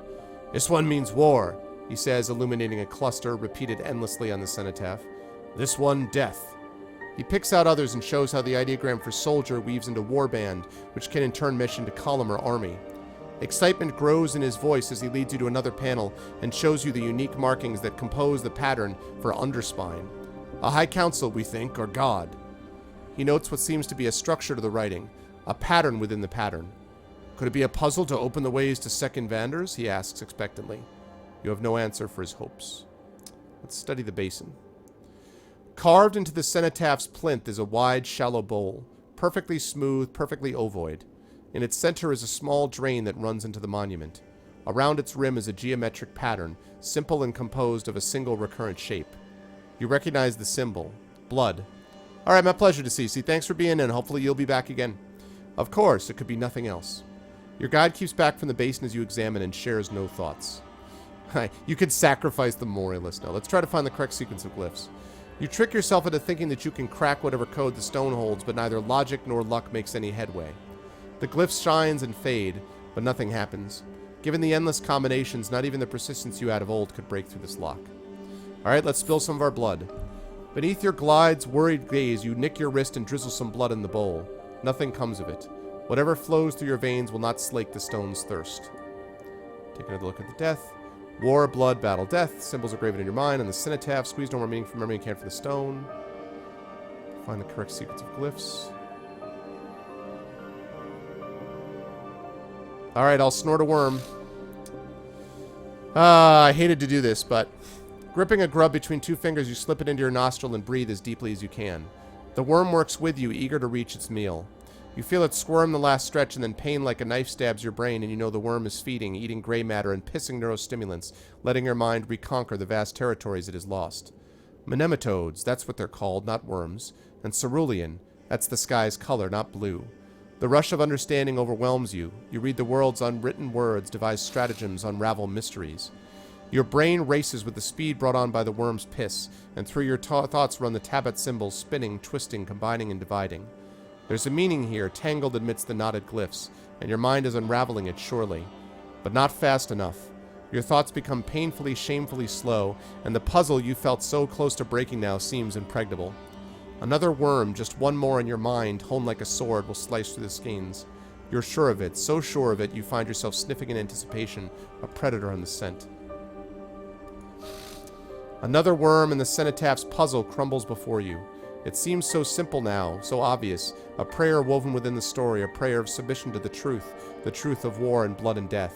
You need but touch the glyphs and the way will open before you. Your fingers race across the glyphs, which now do not fade as you progress. Rather, with each touch they grow brighter and brighter. You can hear the excited gasp from your guide as you reach the last side of the Cenotaph. With a flourish you press the final symbols. The skein ends in war, of course. Blue light pours forth from the Cenotaph, forming a kind of shimmering portal. Through it you see hints of a room. His tomb, whispers the memorialist. Yeah, exactly, Rogan. A smile sneaks onto your face as you see the way before you. Some sort of room bathed in blue light lies beyond the portal, the tomb of Seiken Vanders, it would seem. The knowledge you seek awaits within. You step toward the wavering energy field and stare at the blue-tinged tomb beyond, the resting place of Seiken Vanders. The memorialist remains at a respectful distance. I will pray that your hero awaits within, Pilgrim, and that you find enlightenment at his side. Tearing no longer, you plunge through. The tomb's walls are bare stone as is its floor.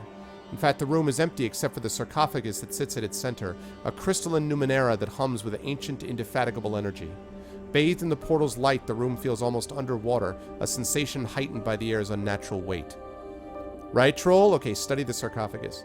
The sarcophagus is divided into 3 parts, a wide bier, an elongated pentagonal coffin, and a curved lens-like lid. The bier is decorated with familiar glyphs. You recognize war and death and purity among them. But these designs hold little interest. They are just catchwords, and they will teach you nothing of the Tablet genius.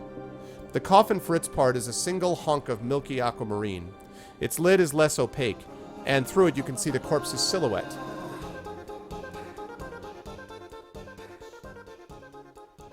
Thank you for the follow, whoever that is that I can't see because this is too far up. Where's my follower notification? Let's move that to the top.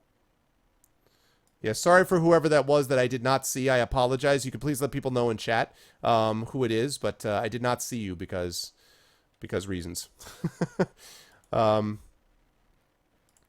on a second also. I'm going to delete some of these things that I had in place. Delete. Delete. Delete. Okay, I think that's better. DeCeCe was the follow. All right, thanks, Uncle Lies. Thank you, DeCeCe. Welcome to the Arvanauts. Okay, let's open the sarcophagus. A few twists of the coffin's cylindrical locks and the lid rises up with a hiss of icy, age-old air. As the mist clears, you see at last the face of Seiken Vanders. You feel nothing at the sight of him, never having known the terror of his triumvirate. His features are slightly mummified but well preserved. His ebon tabard is faded with time that even the sarcophagus could not keep at bay. But it is his head that matters, not his clothes. His head, and its brain, and the insight sheathed within, an edge keen enough to cut through the tangle of your own failures. Thanks, Rogan. Let's use the mind link on the Tabbat corpse. Once you slip the helmet over your face, you can't see and can barely breathe. Trapped in the mask's damp darkness, you fumble for the socket at the base of the corpse's skull. Sorry. Wow. I'm so focused. I was like, Suddenly the darkness explodes with light, the nebulous patchwork glow of your own mind, and beyond it the glorious mandala formed by the thoughts of Seiken Vanders. A mode emerges from that pattern, a confused voice whispers, "You are not the underspine." Almost immediately, the geometry of his mind transforms into a star fortress from whose bastions dagger-like shapes stream forth. "You will not taint my thoughts," the Tabbat voice rumbles as his fleet soars towards you. There's no time to try to reason with him if that would ever be possible. It seems madness that he fears you could pollute his mind, when merely fending off his force shall be at the limits of your worm-wasted will. Let's see, I can mount your own attack. You came here to hone your mind, and perhaps this is the way to do so. 2, fend him off. You came here to rebuild your mind, not to offer it up for Tabbat pillaging. Let him in. You came here to fill the vast gaps in your mind. Perhaps this would be the swiftest way. Let's fend him off. You knit shut the ragged fringes of your mind, focusing and contracting yourself into a tight, hard core bound by its will to live. The cutting thoughts of second Vanders, not that I know of, I hope not, Mano, flash at the perimeter of your defenses, probing, testing, seeking entry, but to no avail. At length they withdraw to the tablet's own pattern. For now you are safe. The texture of the general's mind ripples as he arranges his thoughts, absorbs what his scouts have scraped from your mind. At last, like a messenger, a sphere splits off from the pattern and floats before you. Pilgrim! The word is spat out. I have seen the secrets you keep from yourself, the endless battle you meant to end, and the red wreckage your solution left behind. I am unmoved. I screwed up. That was supposed to be echoes. I killed more, lost more, and fell farther without surrendering the truth. The sphere shimmers and flattens into a kind of mirror. You have come because you would prove yourself again. Through me. By me. The thought floats slowly backward. But I am not your underspine. Let's see. What is the underspine? Second Vander's mind grows still, with faint flashes of contemplation flickering across its surface. The guardian of the Tabat's soul. His mind darkens and storms. To use your words befouls the meaning of my thoughts. It is obscene that you call this tongue truth. Silence. Then, the underspine is a filter through which our minds flow, cleansing us of distraction, subversion, novelty, and doubt. The darkness dances to the edges of his will. You cannot comprehend. What did you see in me? His mind ripples with amusement. Fear, vanity, weakness, deceit. There is a long silence. It is your duty to know yourself and to be yourself. A thin silver sliver of thought shoots out from his mind and stabs into your own. It is an image, a battlefield strewn with countless corpses and shattered war machines. A regal woman stands beside you, rigid with rage. Puzzle breaker indeed, she sneers. The image, be it memory or Tabat deception, fades away, and Sicken Vanders offers no more. Okay, let's study his mind. You see a wide crescent of Urael Reavers ready to sweep down on an outnumbered but unfazed band of Tabat scouts. You know they will fight free because Vanders knew it then, before the battle even began. You see the city of Sagus Cliffs rising above the plains like a beacon, a treasure, a false icon to be smashed to pieces. In the depths of the general's mind, jagged, violent thoughts seem to be mustering as if for war. At the moment, they are scattered and in some disarray.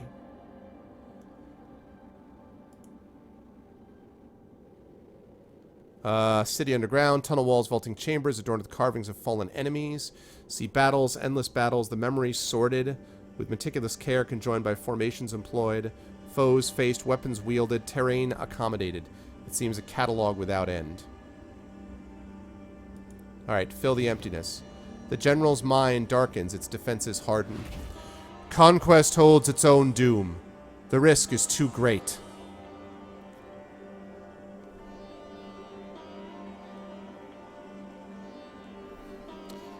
Well, this part of it, this part of it is a little bit more of the reading side, Heimdall, but I have to say that in general terms, I don't know. If you're an action RPG person who's more in kind of like the Diablo mold than in the Baldur's Gate-y type of mode, that's one thing. But I happen to love this stuff, so I'm going to ask you again, join me.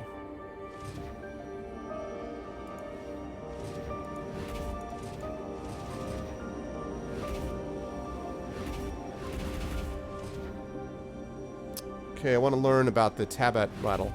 A purple ripple runs across the mind of Second Vanders, and you feel the harsh rasp of Tabat laughter. The weak-willed and degenerate always dream that the great prevail by tricks or cheats or chance. His thoughts array themselves in interlinked chains of blue and black. But war disabuses tricksters of their vanity. Failure falls upon those proved false by battle, and victory is the stamp of truth. The chains stretch and run throughout the patterns of his mind. We did not master deceit or even war. We mastered our own authentic selves. We triumphed by philosophy, not strategy. Tell me more about your philosophy. A small cube of ideas detaches from the pattern of the general's mind and unfolds before you. In all systems, the variable is subordinate to the constant. The measure of things must be fixed. Lines of thought stab out from the unfolded eidolon, probing your mind like outriders. You do not comprehend. The Eidolon rearranges itself into a pyramid. When one stands at the utmost peak of the highest mountain, an advance is no better than a retreat. All charges decline. Again he probes, and again you are found wanting. To not fall, one must say, there is no more ascent. Here I stay. Many have so spoken, but the Tablet alone spoke truly, resisting the vanity of progress. Your kind has been wiped out.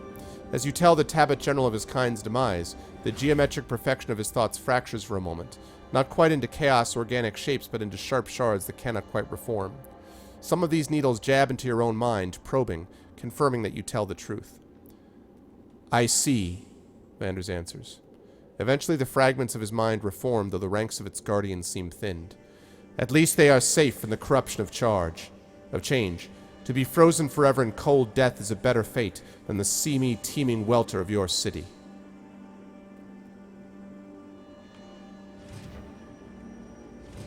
Tell me more about your philosophy.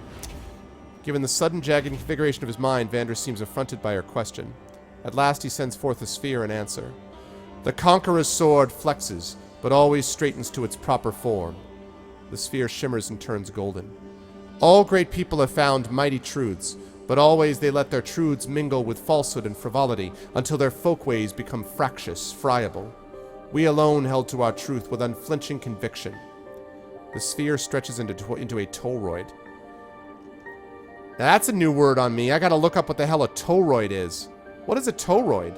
That's a new one for me. Words, faith, art, always held pure and unchanging within the underspine, a perfect eternal purpose spanning all generations. What can stand before such united trust?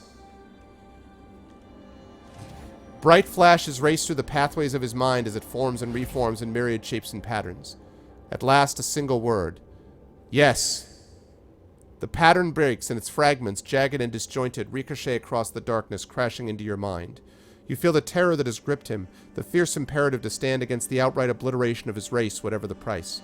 You sense the contempt in which he holds you, mingled with a grudging knowledge that there will come no better chance. And then there's no more you and no more Vanders, only a madcap image assembled from two puzzles jumbled together, only that and the darkness beyond. There is one who slips off the Mind Link's mask and staggers out of the Tabbat's tomb.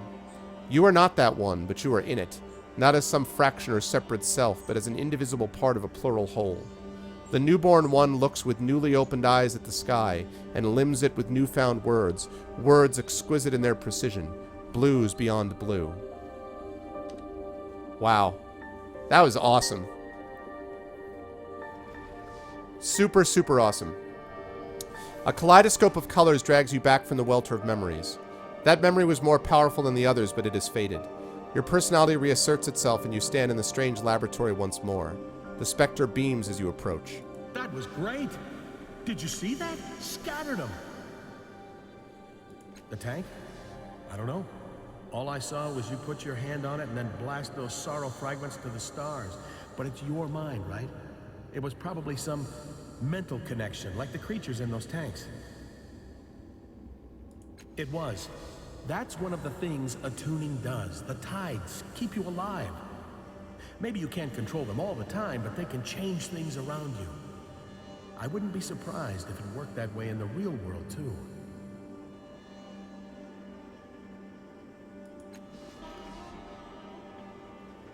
Yeah, I love that, Fire Snake. It's good stuff. Let's see if I'm a real. Did it? I don't know what to tell you. It didn't look like anything happened out here. So I'm attuned now. What does that mean exactly? Oh, okay, thanks.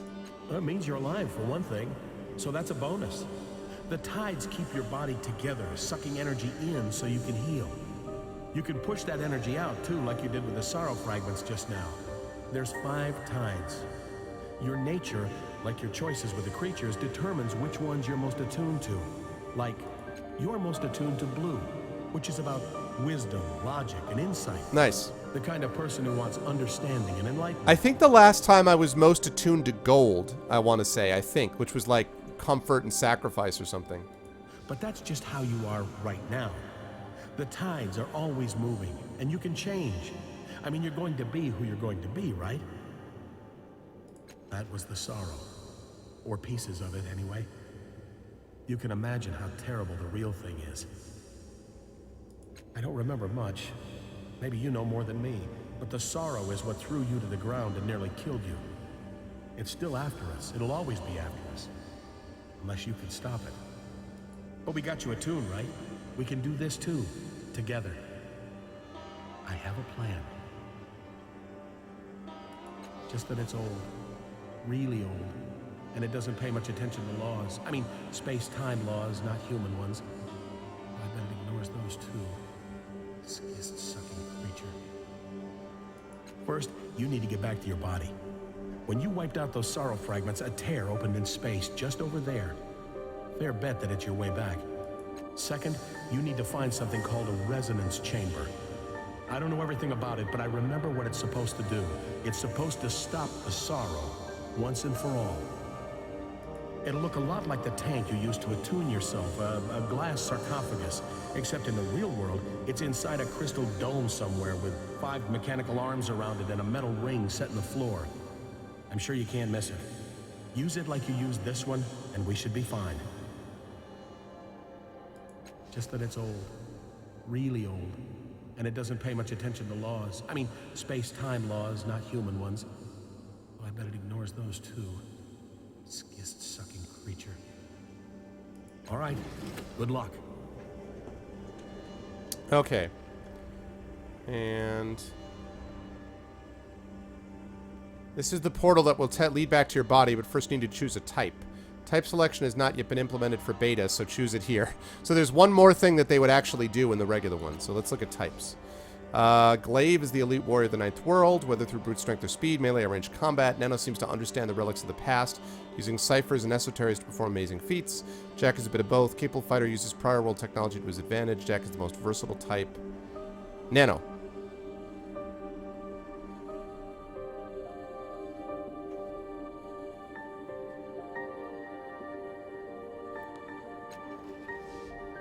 You are now a Nano, a master of the Numenera of the past.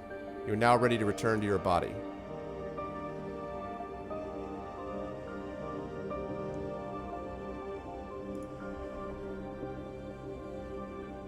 Almost. Wait for it, Heimdall.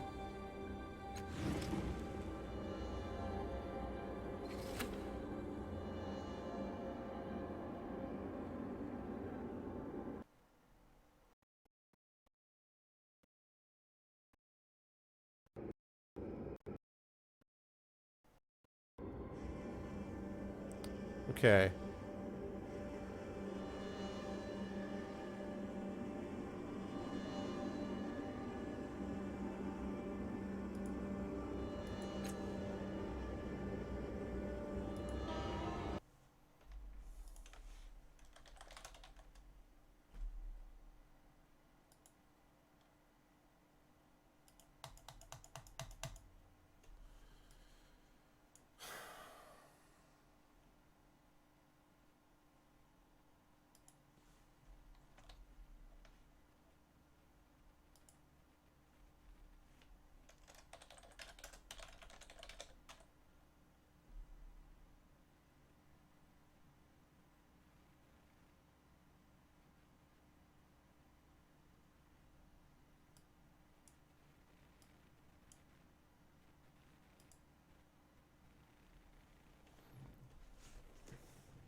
Wow.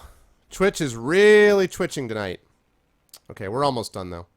So I'm going to increase that. I think my intellect's already pretty good. So we're going to go like that. Actually, no. Lucky number 13. It's a combination, I think.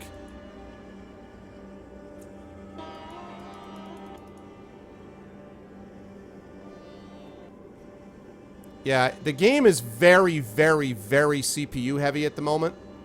So that's part of the problem.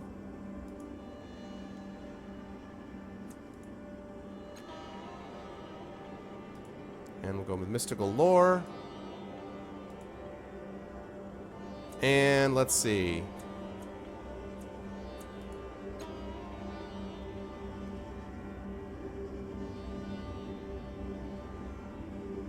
Oh yeah, Scan Thoughts was huge. Huge!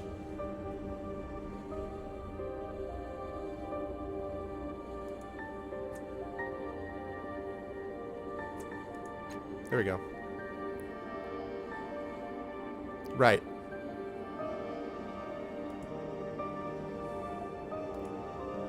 Okay. And that last part, ladies and gentlemen, is the final end of character creation. That character creation setup is epic. That's like an hour plus of character creation. And it's done through game design. So it's... Oh, yeah, I know, right, Heimdall? So, pretty freaking epic. All right, so it's just turning around. I'm not going to go through the next part of this. But I'm just going to... just going to get to the next... you'll see the next part will be basically more or less close to where we picked up the last time when we had the devs in earlier today. So... Yeah, I know, right, Mercurius? So it is, like I say, an epic character creation model. Super impressive.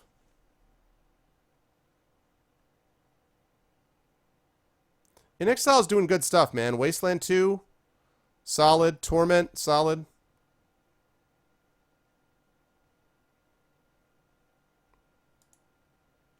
Yeah, definitely it needs more optimization. I mean, it definitely needs more. There's no question about that because it's slow loading and, stuff like that. Like, there's definitely things that need to be optimized. But for an early build, and as you guys know, I'm not a big fan of early access stuff, but it's comparatively... Yeah, I know I want more.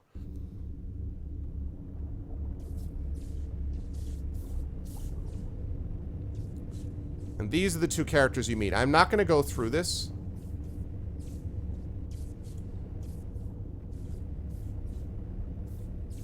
Healing already. And see, that's where I fell from. That's the cocoon. That's my body.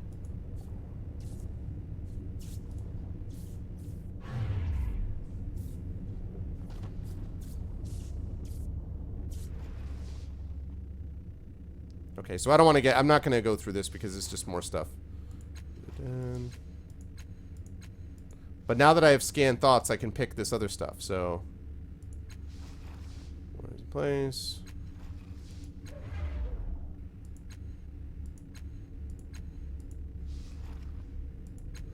Okay, don't care about that.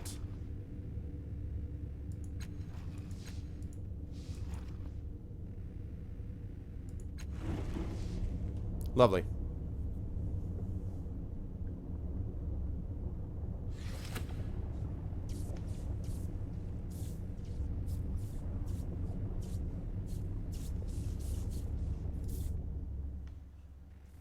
Okay, and let's do that and save.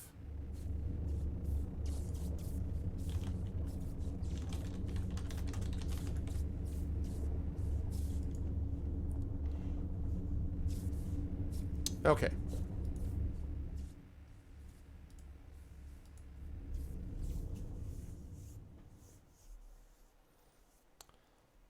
And hold on a second as it does this. There's a couple things like in terms of names that I feel like are unnecessarily, like I don't think you need to call, it's a condition. I don't think you need to call it a fettle. Like I think it's a little bit just sort of like unnecessarily novel for the sake of being unnecessarily novel. But in general terms though, it feels very much like a Torment game is the only way I can describe it. It feels very much like it is definitely a spiritual successor to the first game. The first game was probably a little less weird than this because it had a sort of D&D kind of underpinning, and this is sort of freed from D&D, so this is just Torment being crazy, basically.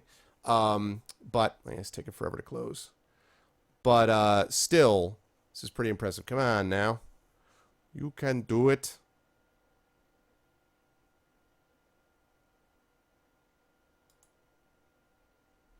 Almost out of it. Almost out of it.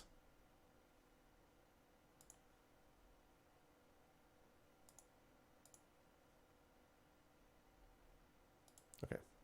Just close. That's fine. Close the program. Close the program.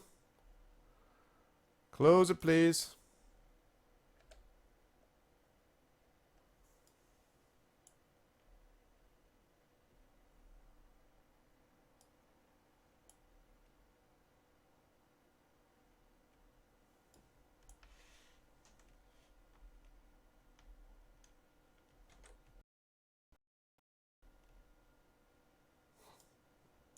Man. This is intense on my CPU. Hope I didn't get disconnected there. Why do I... Okay. Man. Finally closed out. This is intense on my CPU. This looks weird. Why does that look like that? Okay, that looks more correct. Okay. Anyway, but I hope you guys enjoyed that. That was, so that's Torment, basically. And we are going to see another example of this in a couple of weeks. I'm still sort of nailing down the exact date. The hope is it's going to be either March 10th or March 12th, but I don't know for 100% sure yet. But I'm hoping to get on Patrick Rothfuss, who is a New York Times bestselling author, and hopefully Monty Cook, who created the Numenera universe, to talk a little bit about writing it and doing all that kind of stuff. And yeah, I know it was juddery. It's heavy sort of impact on my CPU and heavy impact on, based on also the build of the game. So combination of that plus twitchy and, but anyway, but for the most part, I think it performed pretty well. And so that's going to be coming in a couple of weeks if you guys liked it. And I hope that you guys enjoyed it because I think it looks amazing and I'm definitely going to play it. I want to thank you guys for your questions and for checking in, by the way. We are going to do a giveaway and a raid, but I just wanted to thank you guys for stopping by because I think it went really well. And I was really glad that we were able to have Colin and George on, and great job out of Capoeirist Mike, out of Mike Underwood for doing super well on this also. I also want to announce one other thing to the chat, and that is that I figured out my game list, and I've decided to I made a command decision about the games that I am playing, and specifically by that, what I mean is that I have decided that I'm going to move away from Star Wars: The Old Republic for now. Although I have been enjoying it and I'm enjoying playing through it, my sense is that chat is kind of a little bit done with it. I get the impression, and I understand why, because it is still an MMO for all of the good parts of it that are there. And so, you like to see me enjoy the game? Oh, cool, Heimdall. That's good. Well, then mission accomplished. And I feel like I want to be able to not I don't want it to wear out its welcome. I do want to eventually finish up the Jedi Knight story. I want to do Fallen Empire, but I just feel like I don't want to spend another 3 weeks just getting through it. I'm not interested in that. So even though I hate having a bunch of sort of unfinished games on the list, I think I'm going to move away from that. And I also think that I'm not going to go right back to Assassin's Creed 4 Black Flag because I'm just not feeling it.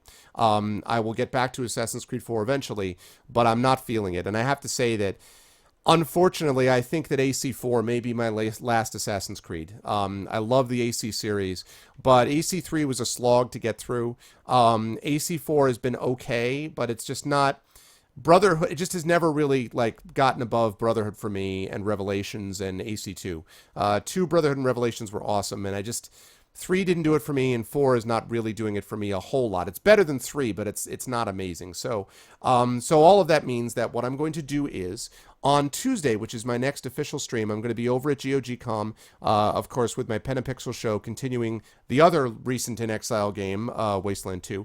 But then I'm going to be moving on to the game that you guys chose for me to play, and that is Earthbound. And I think I'm going to continue with Earthbound, unless I absolutely hate it. If I despise Earthbound, then I'm only going to play it the one time, and that'll be that. But assuming that's not the case, then I'm probably going to play Earthbound, and that will be my next solo game. After that, I'm going to go to Indiana Jones Fate of Atlantis, which is one of the games that you guys chose for me before and I hadn't finished. So I'm going to go back to that and finish that next. Then I'm going to give Sword Coast Legends a try and see what we think about Sword Coast Legends. It's a game I've been thinking about playing around with and trying for a while, and sort of more formal form. So I'm going to give that a try and we'll see what comes out from that next. Again, if I don't like it, I reserve the right to move on, but we'll see. After that's done, I'm going to move back into Tomb Raider, the new rebooted Tomb Raider that you guys gave me, because I want to try to finish that up. Then I'm going to play a game that was suggested to me by With Intent, which is called Crimson Shroud, and it's kind of like it's a 3DS game, which I'll be able to get on my Retron or on the Wii U Virtual Console, which is basically D&D dice rolling, sort of, with things. It's sort of hard to explain, but it's kind of cool looking and I want to give that a shot. Next up after that is going to be Deus Ex Human Revolution. I've been thinking about playing Deus Ex HR for a while, so I'll do that. Then finally, we will get back to Poor Trollware's Pillars of Eternity. We'll then go on to the White March DLC, and we'll do that. Then we're going to do the Talos Principle DLC, which I'm going to do. Basically, my DLC month will begin at that point. So Pillars of Eternity, White March, Talos Principle, the Hand of Fate DLC, and then Shadowrun Hong Kong DLC will wrap that up. Then I'm going to give Arkham Knight a try, a game that I've been thinking about doing for a while. Then we'll go back into Golden Sun, so Shadowed Mage can feel good about things at that point with Golden Sun. And at that point, I will think about wrapping up Assassin's Creed 4. I might think about doing Sherlock Holmes, and I might then, a game or two, and then I might go back into Star Wars The Old Republic at that point. Although by then, who knows, Torment may be out or something like that. So basically, Earthbound, Indiana Jones, Sword Coast Legends, Tomb Raider, Crimson Shroud, Deus Ex Human Revolution, Pillars of Eternity, White March DLC, Talos Principle DLC, Hand of Fate DLC, Shadowrun Hong Kong DLC, Arkham Knight, Golden Sun, and then probably Assassin's Creed 4, Sherlock Holmes, and SWOTR, and then The Witcher 3 after that if we get through all that. So that's basically what's there. That's a lot of games. That's probably going to take at least the whole rest of the year, if not a little bit beyond it. Of course, in the meantime, I will still be doing my marathon sessions regularly. I'll still be doing D&D sessions regularly and all that stuff. So none of that is going away, and I reserve the right to alter this order if need be. But I just feel like I wanted to kind of break out of this SWOTR thing. I had really enjoyed Star Wars The Old Republic, but I wanted to sort of get back into something. I wanted to change it up a little bit, and so we're going to go with Earthbound next. And I believe and hope that according to what people have told me, and all of you in chat, are going to enjoy Earthbound. So that's going to be next up for us. I may or may not be streaming tomorrow. By the way, I'm going up to Boston tomorrow morning to do some recording for my third album on my band's third album. So I may or may not be available to stream. I'm going to bring RFBox with me just in case. If not, then you will know the reason why, and you will see me next on Tuesday of next week when we again 7 p.m. Eastern, 12 a.m. GMT over at GOG.com for Wasteland 2 episode 22 of Pen and Pixels, I believe, and then back over here about 10:30 p.m. Eastern to start out Earthbound. So that's what we're looking at over the next couple of 6, 8, 10 months or something like that. So that's what we're looking at going forward. But I hope that you guys understand why I have made those decisions. I think it'll be good for chat. I think it'll be good for the channel in the long run. Okay, with that said, it is now time for us to do our giveaway. And the giveaway tonight is going to be a choice of one of 3 games as per usual. Choice number 1 is going to come to you from Kilobyte, and it is the Fighting Fantasy Gamebook Appointment with Fear. I know. Well, Fallout 4, what can you say, Heimdall? So much hype behind it, right? But yeah, good. I'm glad you like that list. That's good. So again, it was good until our CPU melted. Yeah, pretty much, yeah. But we got to the end. It was cool. I really liked it. So, Earthbound is a Dig Dug ripoff. So anyway, choice number 1 from Kilobyte is going to be Appointment with Fear, F-E-A-R specifically, which is the Fighting Fantasy Gamebook game that we played. That's choice number 1. Choice number 2 is going to come to you courtesy of the Grows, and it is Star Wars Knights of the Old Republic. So Star Wars Knights of the Old Republic is choice number 2. And choice number 3, which is going to come to you courtesy of Hinito Kisu, choice number 3 is going to be Epigenesis, choice number 3. So your choices are going to be courtesy of Kilobyte, Appointment with Fear, courtesy of, the Grows, Star Wars Knights of the Old Republic, and last, courtesy of Hinito Kisu, Epigenesis. Those are your 3 choices. And with all that said, the giveaway word is going to be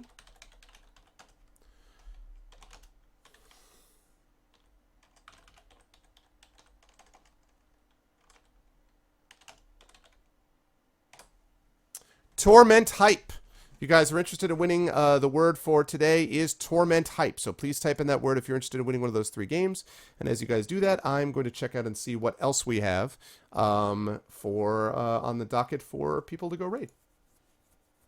And again, if you liked what you saw and heard, please follow the stream. Please support go check out the Steam group. Please check out the YouTube channel. And please check out that, Arftreon. We really want to get that number up if we possibly can. Patreon newsletter is going to be going out to everyone in the next couple of days. So please, if you haven't already done so, if you are able to do so, and again, there's never an obligation, but it's certainly helpful if you can, supporting that Patreon would be lovely. It will get you more events like the one that you just saw with the devs. So if you can make that happen, it would be great. Plus, you get some cool benefits out of it yourself. Plus, eventually, if we can get up to 450, we give the Arvocalus a raise. Once we get up to 500, we'll be able to do some Wizardry 8. So I'm sure you're all going to look forward to that. So, okay.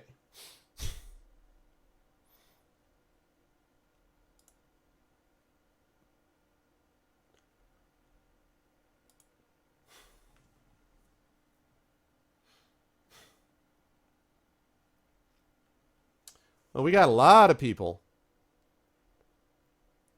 We got lots of people.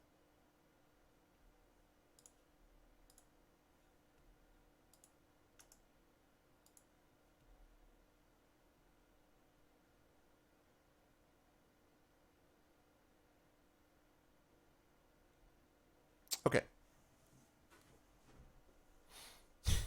Fall Force to Skyrim with guns. Nice. All right, last call, everybody. Last call if you're interested in winning one of these 3 games.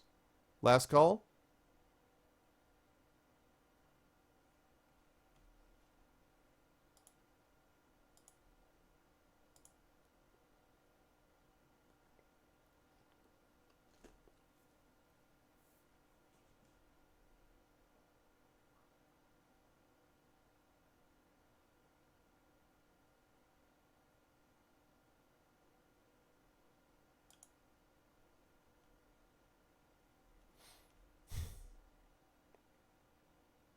To Miser. Alrighty.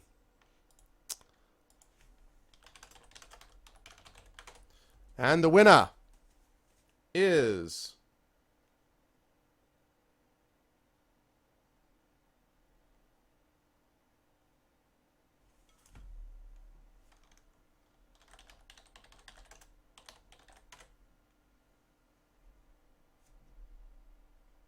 Troll.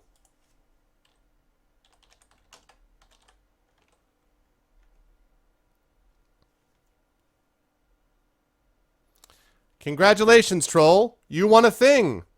Yes, you did win a thing. And since you have contributed to the stream before, I am most happy to see that you have won a thing. That is good stuff.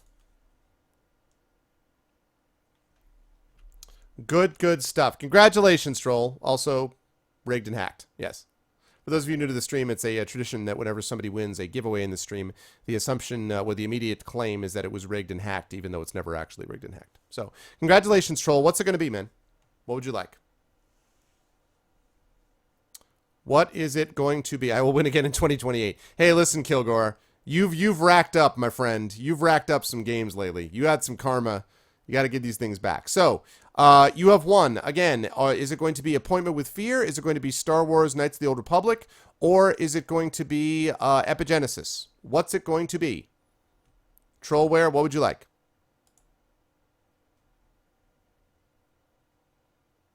Very funny, Dragon. He's here. I see him.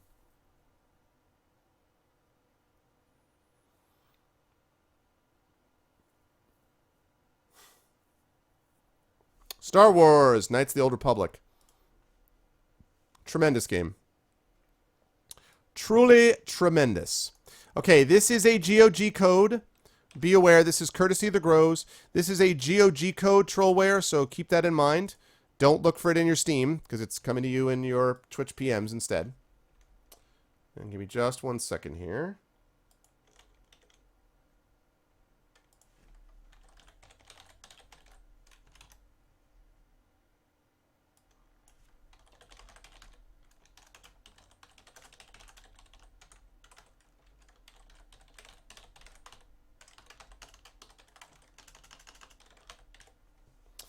Okay, and you just ordered a Radeon R390. Nice. Nice. No, you should not have a problem. I agree. You should not have a problem. Okay, it is on its way to you, courtesy of the Grows. It's on its way to you. Again, congratulations, Troll. And thank you so much, the Grows, for the gift, as always. All right, folks. We are going to do a raid now. And the way the raid works is as follows. The Argonauts have landed, followed by Volcania, capital Volcania. The key is to not do this until you hear my audio outro, okay? So please make sure you wait until you hear my audio outro, and then you're going to go and put in that thing that you just saw, the Argonauts have landed Volcania, into the stream of the person whose link I'm going to place here momentarily. But please do not go until you hear my audio outro. Again, I'll be back at you guys on Tuesday next week for sure over at GOGCom at 7 p.m. Eastern, and then back here 10:30 for the beginning of Earthbound. But I will try to see if I can stream on Saturday night, but no promises because again I'm going to be on the road, so I don't know. So no promises about tomorrow night, but definitely you got your streams in because of what we did tonight. Tonight, by the way, was great. I had a lot of fun. It was really interesting. George and Colin, a lot of fascinating things to say, and I hope you guys liked it as much as I did, and we'll tell people about the show. And if you liked it, I hope you will check out and subscribe to the YouTube thing, become part of the Steam group, follow the channel, and of course support that, because supporting that Patreon is really the way to help move things forward for the channel if you're able to do it. All right, with that said, before we go over and do this raid, let me thank everyone who made this an awesome night. Thank you to my awesome mods. Great job all night, guys. Demiser, Dragon Spear, Shadow Mage, and Thor. Great job from everybody. You guys did very, very well as always, because you're the best, like I said. Thank you to my wonderful viewers. Thank you to Arcades, to Brahms, to Darkenwolf, to Daxon, to Icewind, to ECAG, to Firesnake, to Garrett, to Ghost, to Grey Old Gamer, to GTNO. Thank you so much for the follow tonight. I appreciate it, GTNO. Thank you for Heimdall Plays. Thank you to Hinito Kasu. Thank you to Jedi Knight. Thank you to John D, to Kilgore. Thank you to Mercurius, to Money, to Mosky Bear, to Mano, to Fraven, to PKD Fan, to Radcount, to Roix, to Skiller Zero, to Spurious. Thank you to Saint Stephen NJ. Thank you to Task Force Delta, to the Real Ambrosine. Thank you to Trollware. Thank you to Uncle Elias. Thank you to Wolfboy, and thank you to Rogan. My pleasure, Thorg. Thank you guys so much. This was delightful. And again, special shout out to my good friend and co-host on Speculate, Capoeirist Mike, who did a great job, I think. Mike Underwood did a great job with the co-hosting the interview. It was great fun, and I hope you guys enjoyed it. Okay. With that said, we are going to go. Don't go here until you hear my audio outro, though. We are going to go here. We're going to go over to Big Richie, who's playing some Super Mario Brothers 2. He's got about 50 people in his channel. Let's go over and give him some love. Big Richie's a good guy. I've been streaming here for a long time. So let's go over there and give him some love. But please do not do it until you hear my audio outro. That's it for me. Follow all the things, YouTube stream group, and please support the Patreon. Spread the word about the show. And I'll see you folks, if not tomorrow night, then definitely I will see you folks on Tuesday at GOG for Wasteland 2, and then back here for some Earthbound. Thanks all. Best viewers on Twitch. Love you all. Be good to each other. Have a good night.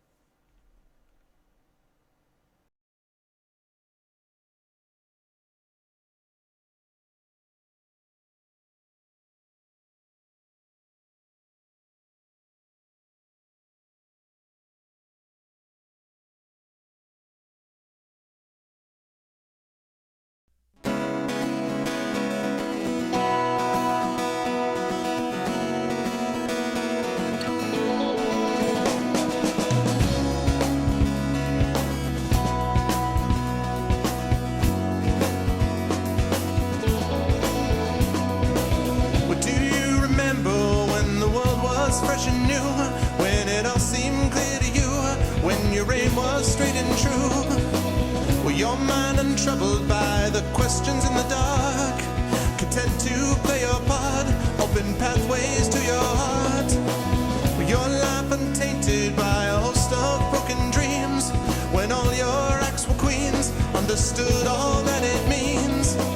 Could you have understood the way your life was bound? Did you ever wonder how you got from there to now? Oh yes, you're gonna fly away from here, where the sky grows more clear, and your problems disappear, drift away down below.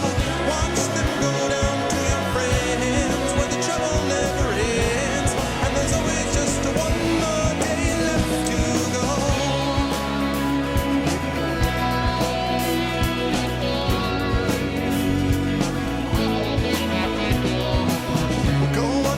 Now through your pile of broken lies and your set of fake goodbyes, another cynical disguise. When will they catch you? All those little things you said, will it turn around instead? Blame the voices in your head. With all your subtle language, try and turn your life around. If your center gets unwound, you do your best to slow things down. And if you feel things that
take a different tack.